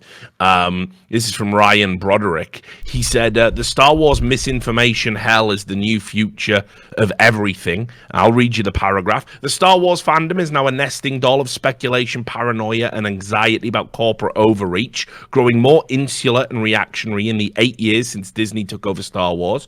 The misinformation and anger inside the Star Wars fandom is what happens after decades of corporatization and anonymous decentralized networking. It is a glimpse of a future in which anxieties over the motives of the mega corporations that drive our culture set off conflicts between warring information tribes who inhabit their own artificial narratives. What began with a small but vocal insurgent online community like 4chan or the alt-right is now coming for the mainstream. But there is no mainstream culture today, just as there is no central Star Wars fandom anymore. Today, popular culture is just gamergates of varying size. What is this guy fucking smoking, mate? Look at him as well, mate. They all just look like a fucking mess, don't they? Look at him, mate. Gamergates of varying size. What are you even talking about, you mad cunt? It was a hashtag. It was a hashtag. These fucking people. Anyway, so that's all the gibberish in the background noise that was going on. There was another thing here that came up. The Washington Post published an article about Star Wars saying that the John Williams score reproduces harmful prejudices in pop culture.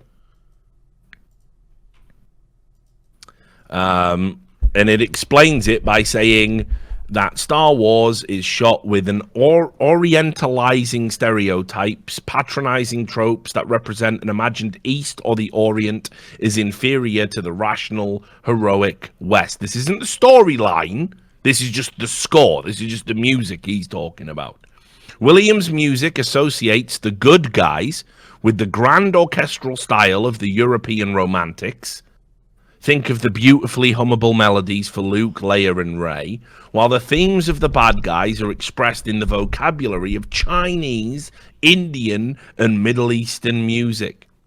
This may seem incidental or unimportant, but this music reinforces, even at an unconscious level, because it would have to be, you'd have to say, no, you are unconsciously racist, by the way, for listening to John Williams. The primacy of Western culture against an imagined other that reproduces harmful prejudices in pop culture that, given the power of mass media, has larger political consequences. And there you were thinking those tunes. There you were thinking those tunes were just, part of the Star Wars background, just a legendary composer making great music for the movies. Who knew? Who knew, Sam? That disgustingly racist. Yeah, disgustingly racist. Right. So anyway, this is. Let's also just do this. There was a gay kiss. Everyone in the fandom, all the crazies wanted it to be John Boyega and fucking Poe Dameron. One of them will have a kiss, and it was reported in the Hollywood Reporter that yes, Star Wars does feature a same-sex kiss. Sam, whoa. Who was it? 2-bit part female characters doing it in the background at the end of the celebration scenes. Because, again, you have to understand, guys, I hate to break it to you. You know how all these big corporations are woke as fuck? You know how, like, Soldier 76 is gay? You know how, like, Trace is gay? Because people were criticizing Activision Blizzard for giving her too nice an ass. So they said, oh, she's a lesbian. But she's gay, though. Sound. Yeah, she's gay. So, joke's on you, men. Joke's on you with your male gaze. So, anyway, these corporations don't give a fuck about gay rights, gay people all over the world. And you know this? Because they do business with countries that literally kill and imprison gays. And they do it all the time, every day. Or it's every day they wake up. Right, what are we feeding the American morons again? Yeah, we're telling them we're woke and we support gay rights. Now to do business with Saudi Arabia. Yeah, this is how they live in, right? That's just it. So, guess what happened? Guess what happened? The reason they did that was to generate positive headlines and get positive attention from all the woke cunts that were still clinging on to fucking, like, you know, Ryan Johnson's fucking win it's. Like, oh, please, please, love you. And fucking, you know, they were hoping to make some more money from them by throwing in some fucking token progressive appeasement that is of no real substance and doesn't reflect real corporate values on any level. And of course, the reason it was done the way it was done with the 2-bit part characters and in the background, so they can take the scene out for markets that don't like the gays. And lo and behold, it happened. Disney removes same-sex kiss from Star Wars film in Singapore. And trust me, you won't be seeing it in China. I bet it wasn't there. Keep in mind, China is so outrageous about the gay thing, they took the gay out of Freddie Mercury. Did they what? Well, I didn't see that. What did they do? What? In that movie? Rhapsody? Yeah. What do you mean? How did they take that out? Mate, he was just a flamboyant musician in China. What are you talking about? All them scenes where he's sucking off truckers and that, none of that's happening. You don't see that in China. Of course not. Hey, look, I'll show you. So instead, he just suddenly got AIDS? Yeah, well, that was it, mate. He just... No, there wasn't even any sex. He just got ill. Just had a cold. Here it is. Bohemian Rhapsody. No gay scenes in China. I thought I told you about this. They took the gay out. They made Freddie Mercury not gay in China. What's the point of even having the film, like, if you're not willing to show Freddie Mercury being gay? Well, you got to play the music, don't you? Yeah. I guess. But yeah, he just, you know, he's there. He's singing. He's skinny, he's dead. That's how it plays out in China, like. That's literally how it plays out in China. But anyway, yeah, they literally removed the fucking same-sex kissing scene they had used explicitly for marketing purposes. They just took it out in markets that don't like that.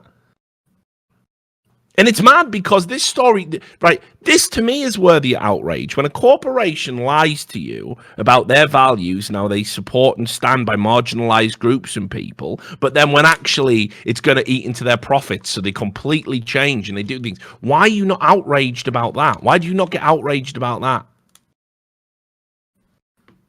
You know, but meanwhile, if you say, hey, I didn't like The Last Jedi, he's all right. Disney are fucking literally erasing gay people from their films. Like, what are you saying? But yeah, they don't give a fuck, so they did that. So anyway, let's get to the real stuff. There was some unbelievable reactions to the when Rise of the Skywalker came out, and most of it goes around what they call Reylo fans. So a Reylo is someone who believes that Rey and Kylo should have got together and hooked up and had Force kids. And a lot of people heavily invested in this, evidently. What they wanted was, they wanted it to happen so bad, like it was their whole sort of raison d'etre for following the fucking movie, and you know.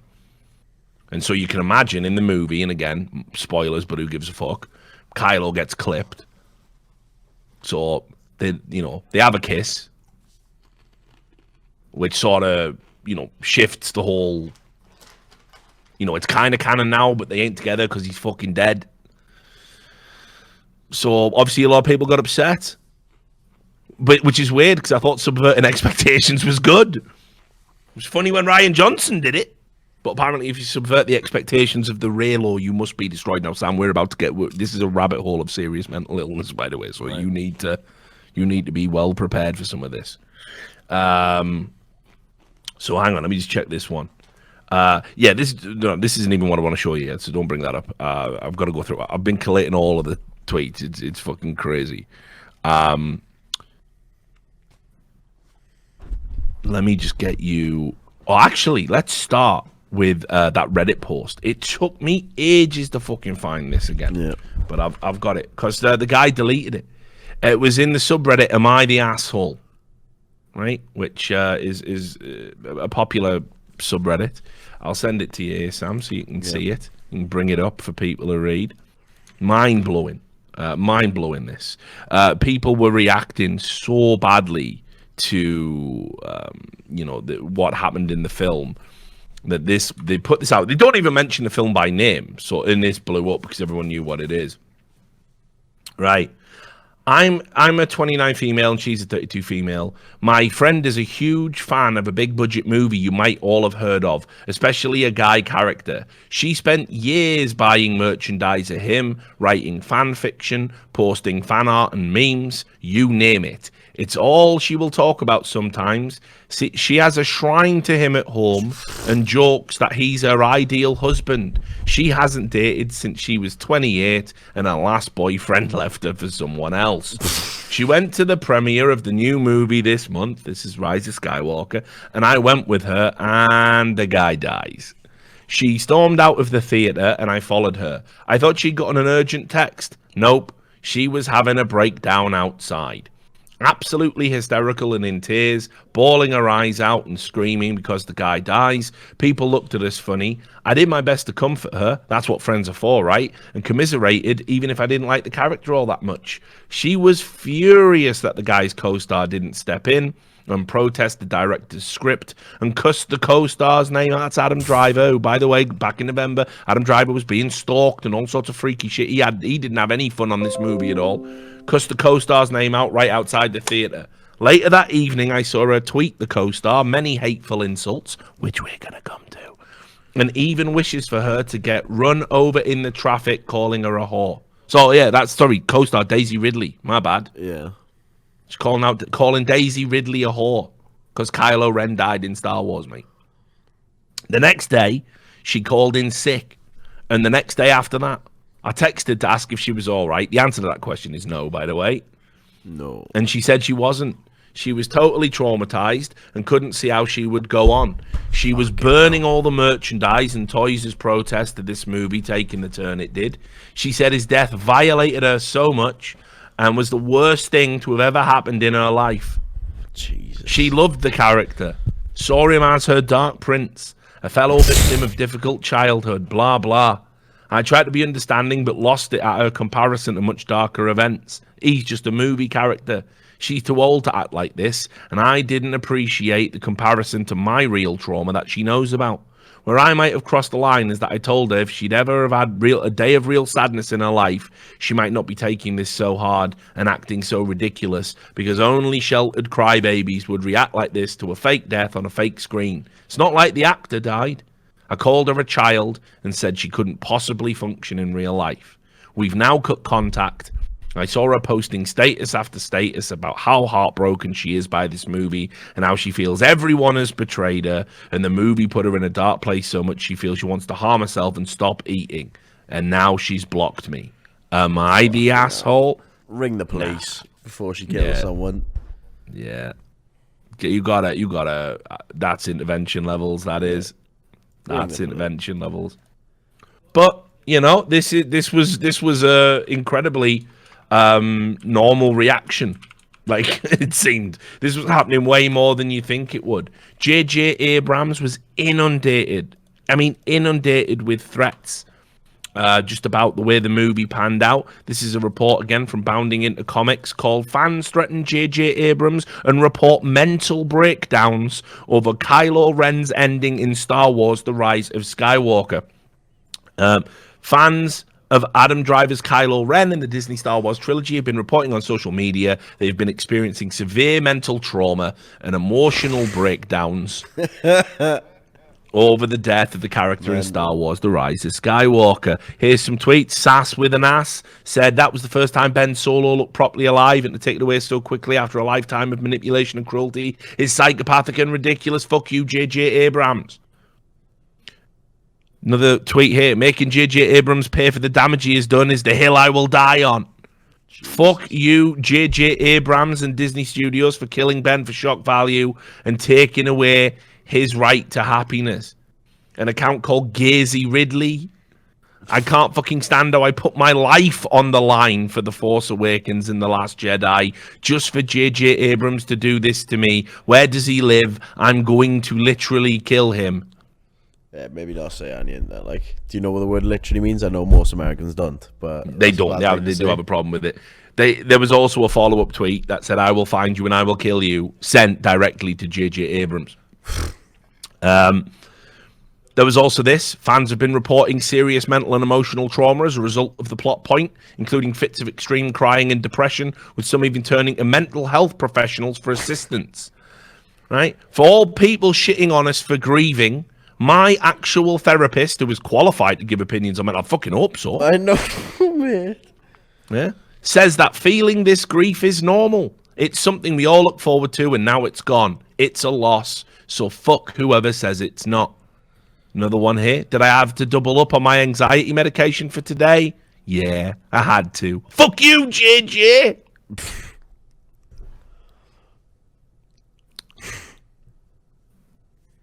Here's one. Yes, it's sad. It's still haunting me till today, girl. I've woken up at 3 a.m. crying for Ben Solo and can't sleep afterwards. That's real shit. Fuck you, JJ Abrams. And yes, girl, thank you too. I can't even get out of bed. This is from an account called I'm Dying and Everything Hurts. I can't even get out of bed. I can't read the comic. It hurts. Why do I feel like I'm mourning a living person? Star Wars abused kid does good then dies. Why, J.J. Abrams? Do you not understand what message this sends to kids like that? So, you know, a few people overreacted is my point. Yep. Just a few. There was a ton of, if you actually search, like on fuck you, J.J. Abrams, there's hundreds, if not thousands, of death threats being sent to the director of the movie just over the fact this character died. It's pretty wild. But we're not at the end of it yet, right? We're not out of it. Let's do...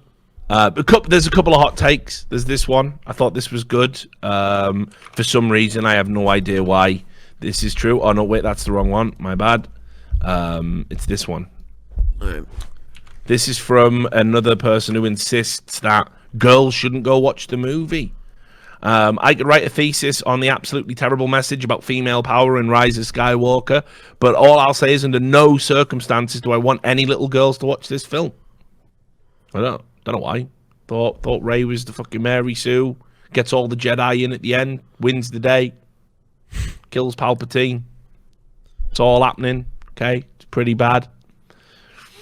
And then we get to John Boyega, who literally ended 2019 by taking the piss out of all of the fucking Reylo fans. And keep in mind, John Boyega had been like pretty relentlessly mocked and racially abused in some cases by this particular fandom, the Reylo segment of it, because there was this idea that maybe Boyega would get with Daisy Ridley, which of course Disney would never allow, because then how do you ship that to China? So just putting that out there. They deleted John Boyega off the posters, didn't they? Yeah, he's not getting a main romantic lead, is he? Nah. Okay, good. Glad we got that. That's why that happened. But yes, John Boyega decided to just rip into the fans. He did a tweet where he just said, like, this is Star Wars romance, and it was, like, multiple pictures of, the various fights of, like, Kylo Ren and Rey. And people fucking popped off at him. They literally went after John Boyega, who was in the film, like, saying, yeah, you fucking pathetic. Like, they're all losing their mind. Here's a fucking absolute banter tweet. Look at this, right? John Boyega tweeted a fucking screen out, right, to say, like, oh, look, like, for these are the romance scenes. This is, like, the point I'm making. So somebody tried to rat him out to Disney. You do know you used an illegal screen grab from the movie, right?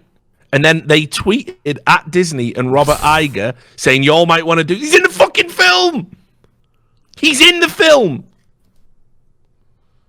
Fuck. He's in the movie! You're accusing him of fucking piracy for using the screen of the movie he's in on the internet. Literally tweeting at Disney like, oh, someone with 40 followers is upset with John Boyega. Better fucking get on that. Better fucking DMCA John Boyega's tweets. That couldn't go bad. Then there was this another banger. Reset Era, obviously, great forum. Love that place. They made a thread basically saying that John Boyega was actually well out of order. Here it is. Boyega, Hamill, JJ, and Isaac on Star Wars Romance. Gross comment by Boyega. Because this is what really pissed him off. John Boyega said that, they were trying to lay the pipe. He used that phrase, laying the pipe, which is obviously a colloquialism for having sex. And then, so you go, laying the pipe implies that Rey is nothing more than an object for sexual gratification. Female characters being treated as a reward to be wanted. Sexual conquest for a male character is a real problem, and it's rooted in sexism. You know what? I think I hate Star Wars now. Goes on. If it's okay for black men to make harsh, sarcastic jokes about women, then it should be totally okay for women to make racist jokes about black guys, as long as they're sarcastic. And if you criticize them at all, that just proves you're a sexist, right? And then, this is the most racist comment in the fucking entire thread. I liked him better when he kept his mouth shut and knew his place. Sorry? These are the supposed progressives. These are the leftists. And then underneath, really thought he was one of the good ones. The fact John Boyega then tweeted a reply of the Joker dancing down the fucking stairs. Right. It's full chef's kiss, like. Straight up, man. John Boyega is an absolute fucking G. Not just for doing this.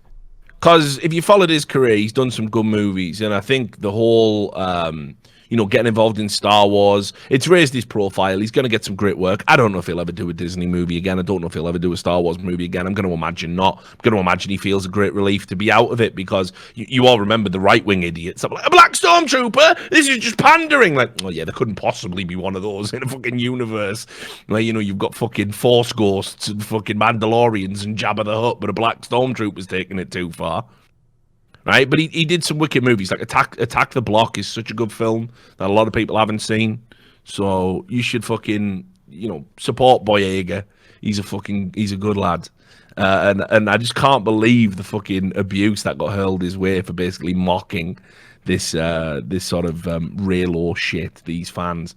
Then there was also this is pretty funny. The derogatory term for Reylos is ratlos.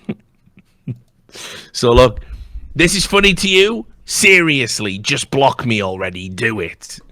And then, because John Boyega blocked, they then tweet out, difference of a few weeks. This sucks. That's like them Overwatch fucking nutters to me. Block me! Block me! Oh, yeah, all right then, yeah. Can't believe you blocked me. Yeah, you're obviously a moron. Like, what are you ever going to say that I'm going to want to hear come out of your fucking mouth? What, like, your fucking fetid, moldy brain is not going to ever conjure a singular idea that I will ever need to hear. You will not produce anything of intellectual worth in your entire existence. So I'm all right with it. Yeah, I absolutely will block you. Thank you very much.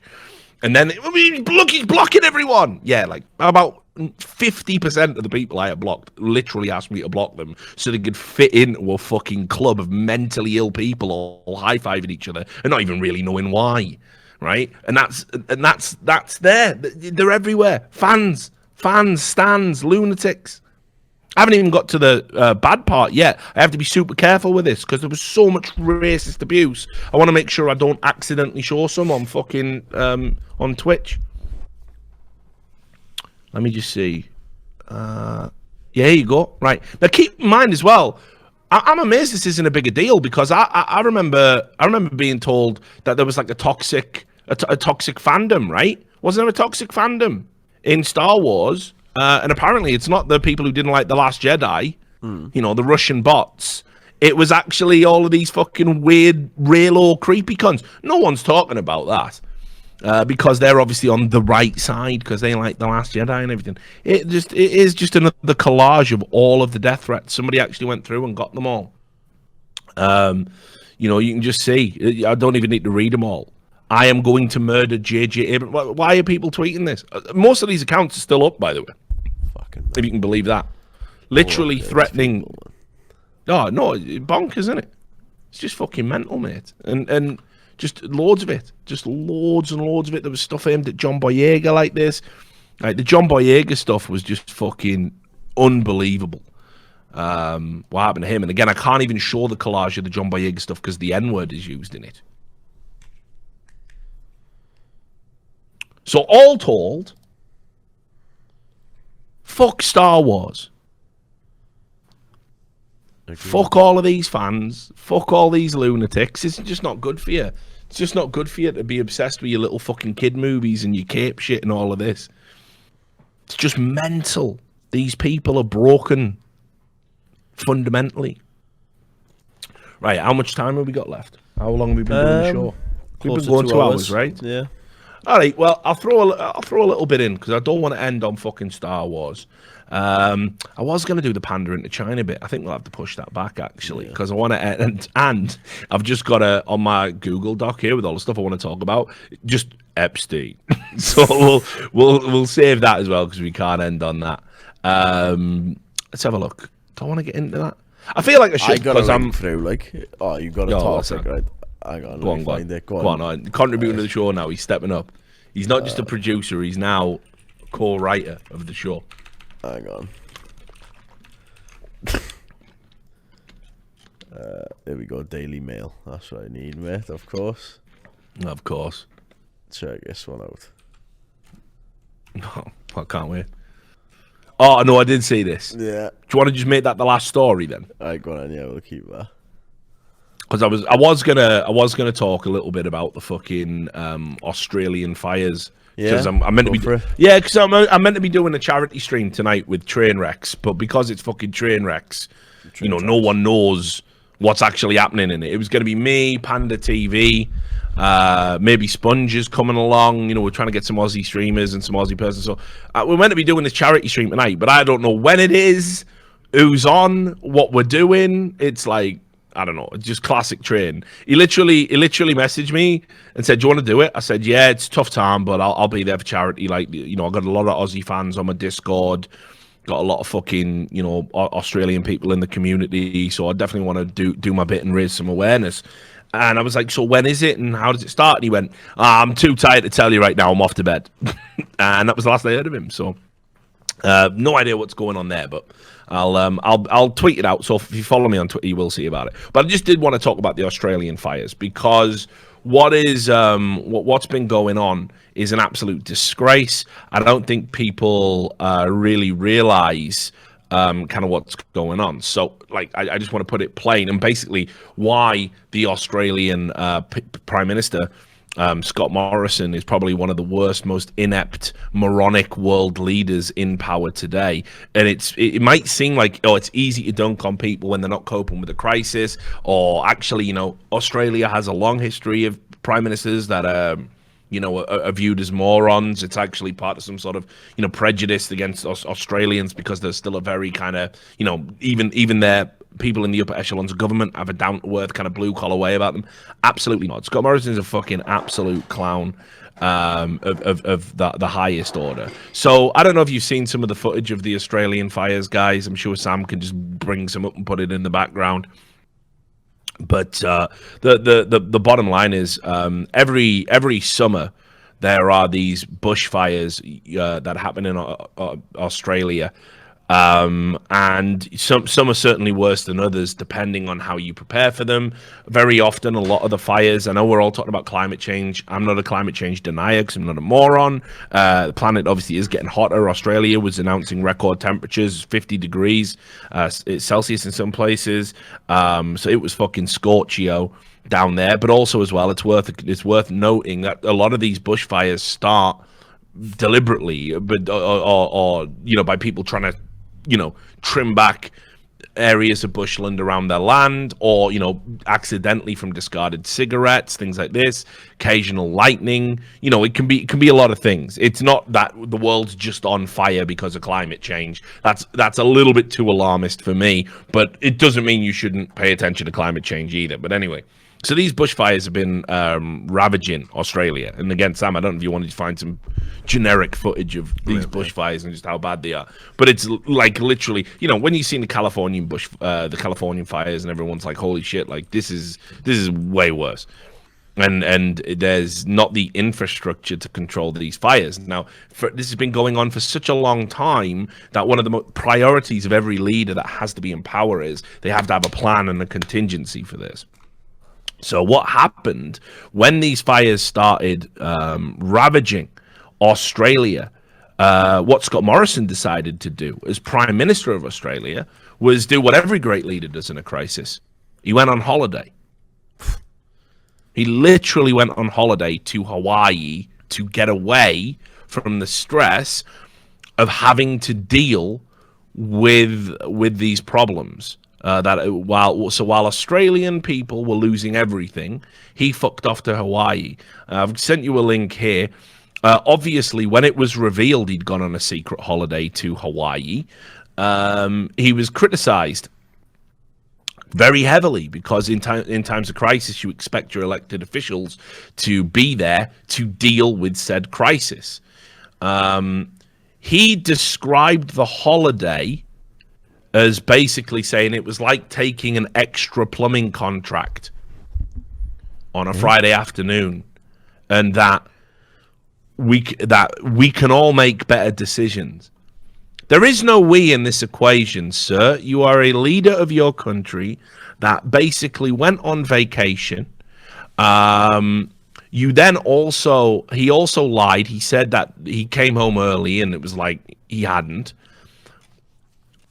It's just there is no we. There is no need for us to make better decisions. Just you, like solely you. So he did that. Obviously, when he got back, everybody was wrecking him. It's, you know, social media, other politicians, and rightly so. He also got back and he did a video saying how good his bushfire strategy was. Yeah, it's working real well, man. And he said these are the worst fires Australia's had in like something like, I don't know, 50, 60 years. Yeah, so obviously he got fucking wrecked for that, as you'd expect. Doesn't end there though. This was so understand that in times like this, there isn't enough firefighters to go around. This is an unprecedented global event. This is something that is unbelievably dangerous. And again, like as I've said, without the infrastructure and without the strategy there and without the support, it's very hard to get these fires under control. A lot of time, you just sort of like doing what you can to slow the spread. Scott Morrison rejected calls for help with the bushfire and said that actually volunteer firefighters want to be there. That's what he said. He said the volunteer firefighters wouldn't want to be anywhere else. So we don't need anyone else. Mental. He's got like something like 2,700 firefighters in the field, and that includes the volunteers. So that is like a woefully undermanned crew to deal with this. And, you know, what I would say, if you think the volunteer firefighters want to be anywhere else, I would urge you to tell that to the families of Jeffrey Keaton and Andrew O'Dwyer, who were both young fathers in their 30s, both of these men younger than I am, that were burnt to death in the fires while trying to fight them when their truck was overturned. And I'm pretty sure if they had a choice, they would have rather have not been doing that. But it was a sense of duty and a sense of obligation to their country, their community, and they put their lives on the line to try and deal with this situation. Now, I know volunteer firefighters. Let me tell you, firefighters are brave people. Volunteer firefighters, you have to understand more so. It's not a job. It's something that you do to help in a crisis. We used to have I've told this story before. We had a good friend of mine who I used to play rugby with, a lad called Muttley, because of how he used to laugh, and he was burnt to death in a house fire in rural Wales. Went in trying to get people out, got everyone out, went back for one last check, make sure everyone was out safely, got fucking killed. So, you know, these people give up their lives out of a sense of community. You're not doing it for money. You're not doing it for hero pussy. You're doing it because you fucking, you know, give a fuck. And this has been unprecedented. Also, Scott Morrison, because this can't even get a fucking briefing correct. This guy shows so little interest. He went out to Kangaroo Island where they had a bushfire. And he gave a speech to the assembled people. And he said, I'm thankful nobody died in the bushfire. But the bushfire had killed 2 people. So he's not just turning up and fucking making a mug of himself to the fucking cameras. He's also, you know, not even capable of reading a fucking bit of paper to just know whether or not you're talking to victims, whether or not you're talking to people who've lost loved ones. It's unbelievable how fucking inept and incompetent this man is. Now, just to show you the sentiment that most of the fucking volunteer, you know, this is not a prime minister that has overwhelming support from the emergency services. If you want a 3, 2, 1 this, Sam, when you're ready. Yep, 1 sec. Yeah, the video was not loaded. See if this one works. Right. Whipped up. 3, 2, 1, go. By strong north to northwesterly winds. Firefighters are exhausted and one cannot contain his anger. You from the media, tell the Prime Minister to go and get from Nelligan. And from a female colleague to the PM. Stand down now. High emotion amid desperate, dangerous and almost deadly work that sees that first firefighter collapse by the roadside. So, you know, this is, I mean, you know, that guy's a fucking hero. He just says, are you from the fucking media? Tell the Prime Minister to go get fucked. It's like, yeah, absolutely. Abso-fucking-lutely. Go get fucked. This guy is a fucking clown.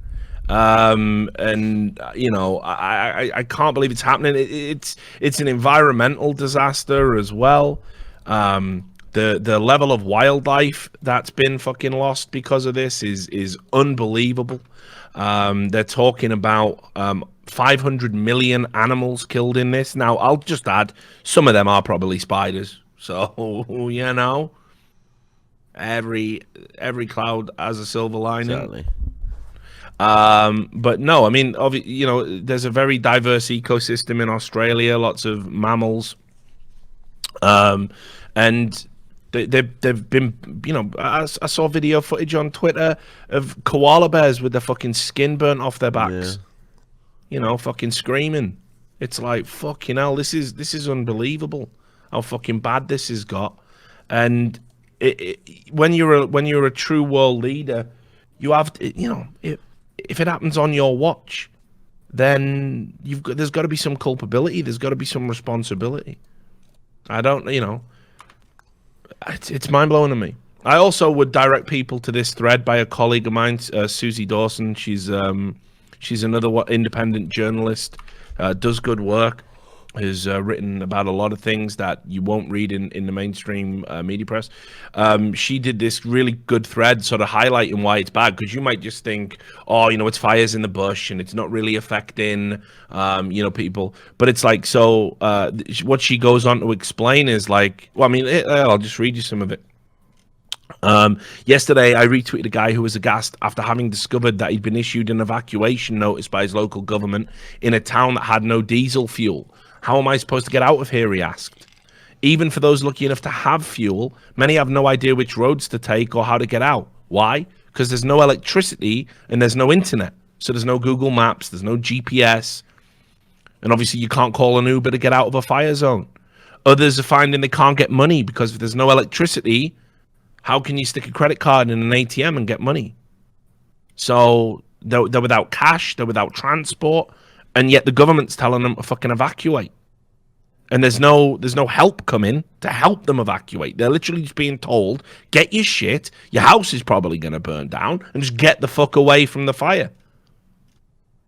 This has been a clusterfuck of such epic proportions that it's been so played down in the Western press. By the way, I need you to understand, like, this is a major country that is allied with so many of the nations that you're gonna have this coverage for, and yet they've played this down. It barely made a dent. All throughout the impeachment hearings, it barely made a dent. It barely made a dent on CNN. It's honestly unreal. I'll show you this other video, which it shows the sentiment. This is when Scott Morrison turned up and tried to get a photo opportunity with a community that had been fucking, burnt to the ground, had lost people, and they absolutely tore him a new one, as you can imagine. So again, we can 3, 2, 1 this. Yep. This is playing right at you. Okay, 3, 2, 1, go. Shaking your hand if you give more funding to our RFS. So many people here have lost their homes. We need more help. Just sends in the goon. I'm off. This isn't going well.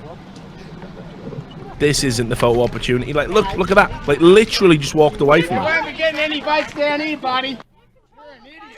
Who votes Liberal around here? Nobody. No Liberal votes. You're out, son. You are out. Good night, Vienna. See you, mate. Bye. Go on, piss What off. about the people? What about the people who have nowhere to live? You're not welcome.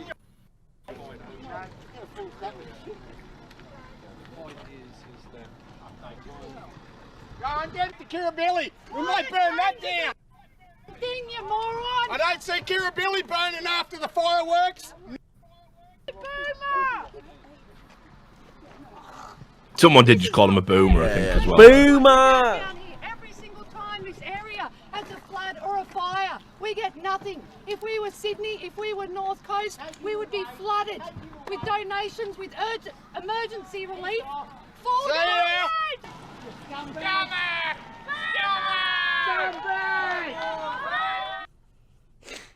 So that went well. A lot of felt the love in the room. Boomer! A lot of love. And then just on top of that, by the way, just if you think Scott Morrison's the only fucking prize Pratt that simply cannot read the fucking room and understand the gravity of the situation. Now, a lot of people are ascribing these fires, to ongoing issues with climate change. And we all know who the big polluters are: big oil, big petrol, all the energy companies. So why would you do this? Why did ExxonMobil Australia tweet, "Stay safe and have fun this new year," from all of us at ExxonMobil Australia, while the entire country is on fucking fire? Stay safe, have fun. Are you taking the piss? Why is that tweet still up, by the way? Now, this is a fucking wicked meme. If you go look at that, if you just scroll down, stay safe and have fun this new year. It's just a picture of a kangaroo trying to hop away from a fucking burnt house. Like, it's insane how, like, people are just, like, totally downplaying this. Everyone's a fucking idiot. Right then, we can end now. So that's why I'm doing a charity stream. And as I said, I got a lot of people on the Discord who are from Australia, like actual people that we talk to on the Discord who, have had to deal with evacuations or potential evacuations, dealing with smoke inhalation, dealing with all sorts of, the air quality even in the cities now is fucking appalling. And there's still lots to do, even if the fires are under control. Because obviously there's houses to be rebuilt. There's people that are going to need emergency relief and stuff like this. There's wildlife that they're going to have to deal with. The wildlife services are completely overrun at the moment as well. There's just so much going on in Australia right now. And again, it's just crickets out here. So if you're somebody that's from Australia, you want to get together with some fellow friends and talk about what's going on in your country, definitely drop by the Discord. We had so many people join the Discord after I tweeted it out. We got like a bunch of upgrades and like vanity stuff now. So you can literally join it. What is it? Just discord.com/rlewisreports now. Yep, I think so. Oh. Yep. So you can just go there, but definitely, but you can use !Discord. That invite's still good. Make sure you get involved. And as I said, I'll try and keep you posted on the charity stream. But right now, the way it's being organized leaves me a little bit confused myself. And then let's do this story. Sam picked this one.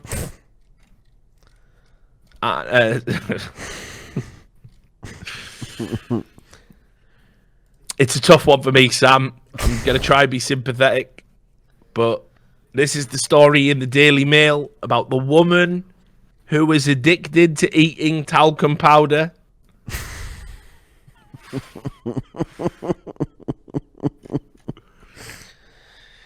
She can eat an entire bottle in a day because of her weird cravings, which cost her, I mean, £8,000 over 15 years isn't that much if you ask me. Sounds like she's got a habit under control, honestly. Yeah, it's all right. Could be worse. But I guess I just got to read this. Yeah. Lisa Anderson, 44, started eating the bathroom staple 15 years ago when she felt a sudden, overwhelming urge to do so while drying off her son after a bath. Her cravings intensified, and now the mother of 5 admits scoffing talcum powder off the back of her hand. Why is she doing bumps off the back of her hand, though? Oh, it's too much, isn't it? Mate. Off the back. Look at the way she eats it. Off the back of her hand every 30 minutes, and even gets up multiple times during the night to eat it. She claims to have spent an estimated £8,000 devouring her favourite Johnson's baby powder, which costs about £10 a week. The longest she claims to have gone without eating talc is just 2 days. About 15 years now. She has now plucked up the courage to get professional help. I think the damage is done after 15 years of eating that shite. Why does she have to look at the way she eats as well? It's like very carefully spread out on the back of her hand. Why? That picture's the stuff. That photo's the stuff of nightmares. But like, mate, you should see the video. Like, I'm not. I'm watching it live. I'm not doing it, mate. I'm not. I'm just. Alright, I'll just watch the stream. Like, oh god, look at it. Like, look at it. Look at it going full on in the it. That's knocking me sick. I feel sick. That's knocking me sick. Why are you eating talcum powder? Oh god. I can do bottles and bottles and bottles of it. It's just unacceptable, isn't it? Just I would like to stop one day. She said she would like to stop one day, I have but tried, it is hard. It is here's the thing, right? Like, understatement, right? Miss Anderson said, "I do get it's a bit weird. I do get it's a bit weird, but it just has this nice soapy taste." That's not generally a thing people like to taste, by the way. No one likes soap. It's got a lovely soapy taste, just meat does. Never a good thing. I can get through a 200-gram bottle in a day, but the bigger ones I get through about 1.5 a week. I remember getting really drawn to its smell. Now I can't do without it. I go up and get some every half hour. Fucking hell. Like, he's got to stop, like. Oh, it's actually made me feel ill, but... No, it has. It's fucking... Ugh. Got to pray to Willie's butt.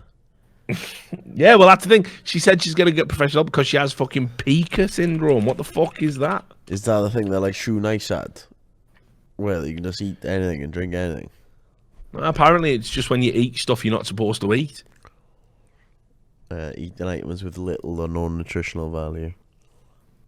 Fucking hell, there's a syndrome for everything, Sam. Yeah. There's a syndrome for everything. Right then, guess we'll wrap up the show. Terrible episode of the podcast, wasn't it? Why? It was good. Oh yeah. We'll do better next one. Out of practice. Maybe we'll just do it tomorrow. Yeah. Could do. Depends how hungover we get, I guess. But anyway, so we'll wrap up the show. Obviously, like I say, Sam and me are going to be doing content pretty hardcore for the next month while he's out here. So we're gonna have a regular stream. We should be on most days. You know, I'll commit to 5 days a week. There you go. Even if I have to do it while Sam's just bonged out of his mind and playing darts in my living room, which is something that's happening now. Like, I got a dartboard. I'm big in the darts game. If anyone wants to play for money, like, you're gonna have to wait until I get good at the game. But I'll be up there. Like, is the thing, like, I don't know why Sam has got into darts, but he's got into darts in a big way, and it's so stupid. Like, I was watching it before Christmas, mate. Darts is sick.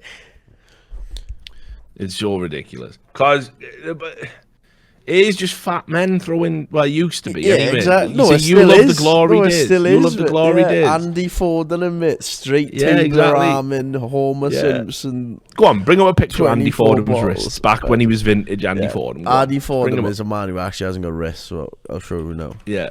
This is like, so we were talking about like all the fat legends down the years that played darts, and then Sam just went, yeah, Andy Fordham's what? So I was like, yeah. I sent him this picture because I remember all the stories with Andy Fordham, because Andy Fordham famously used to drink 24 bottles of beer before he even started playing. Yeah, so he used to have an entire slab to himself before he even stepped up to the hockey, and 75% of his liver is dead.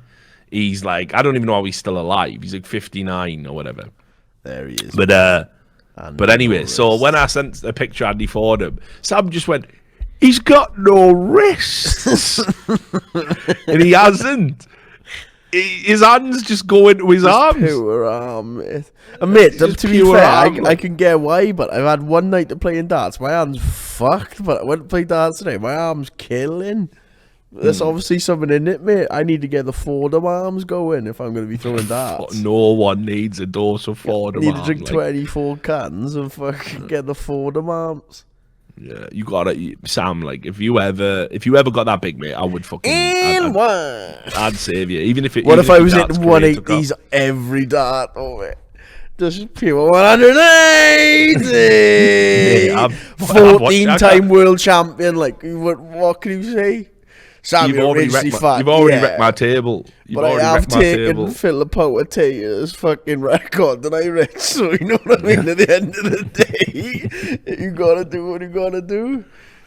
Yeah, you have got to do what you gotta do. So anyway, there you have it. So me and Sam will be playing darts and relaxing and doing some shows through the day. We'll be on between like 2 p.m. PST, 4 p.m. PST. We'll be figuring it out, and like we are going to do a special episode of Trash Talk at some point where we're going to try and get some of the old callers back, just to bring that back, because I thought it'd be something nice to do in 2020. Might be a regular thing, who knows? We'll see how it goes. I guess it depends what crazy cunts call in. Yeah. And that's that. So all that remains to be said is obviously shout out to everybody. Remember, you can join the Discord as we told you about. You can obviously as well get across and get some merch. We're going to design some new stuff for 2020. That's alllewisreports.com/merch. Great partnership with Design by Humans. Just to give them a shout out, by the way, they double paid out the royalties last month, and it was their error, and they said don't worry about it though. Yeah, but to be fair, mate, we did get wrecked by them by the start, but so I don't know if we should be giving them big shout-outs. Like, big how did we get wrecked? Do you remember, like, they approached us to do a deal, and, like, so if you go on Design by Humans now, well, back then anyway, your first, like, month or 3 months of revenue, they doubled it. And they give you double the revenue. So we saw him like, oh fuck, we made good money here. You made good money, you get it. We received half. He's like, what's happened here? He's like, oh well, obviously that deal only applies if you sign up to the website yourself, but we approached you, so you actually get less money. I was like, sound like, so if I had just logged in myself, then I would have had double the cash, is what you're saying. Yeah. So now, fuck you, Design by Humans. You can suck my knob unless you want to give me. We'll design some new stuff and see how it works out, and then fuck Design by Humans, I guess. Yeah, take it. Design by cunts, I guess. Yeah, designed by absolute rat human hybrids who should be wearing striped jumpers and get that bags. logo. Get that logo on the overlay. Designed by rat human hybrids. Get that logo there. Fair enough. Anyway. So yeah, we'll wrap it up, but obviously shout out to the main sponsor of everything we do, .com. Remember, go to .com/RLS, 18+, bet responsibly. You go there, if you deposit $100, they'll match up to $100 in your deposit, so it's free money to have some flutters with on the esports stuff, and of course we've had some interesting games lately. So there we are. Richard Lewis Show, another one down. We'll see you probably tomorrow. Thanks to everybody who tuned in. A lot of subs today, a lot of donations. We really appreciate it. But yeah, we're going to have a night off, and then we will catch you tomorrow. Thanks for all the support. We'll see you soon. Take care.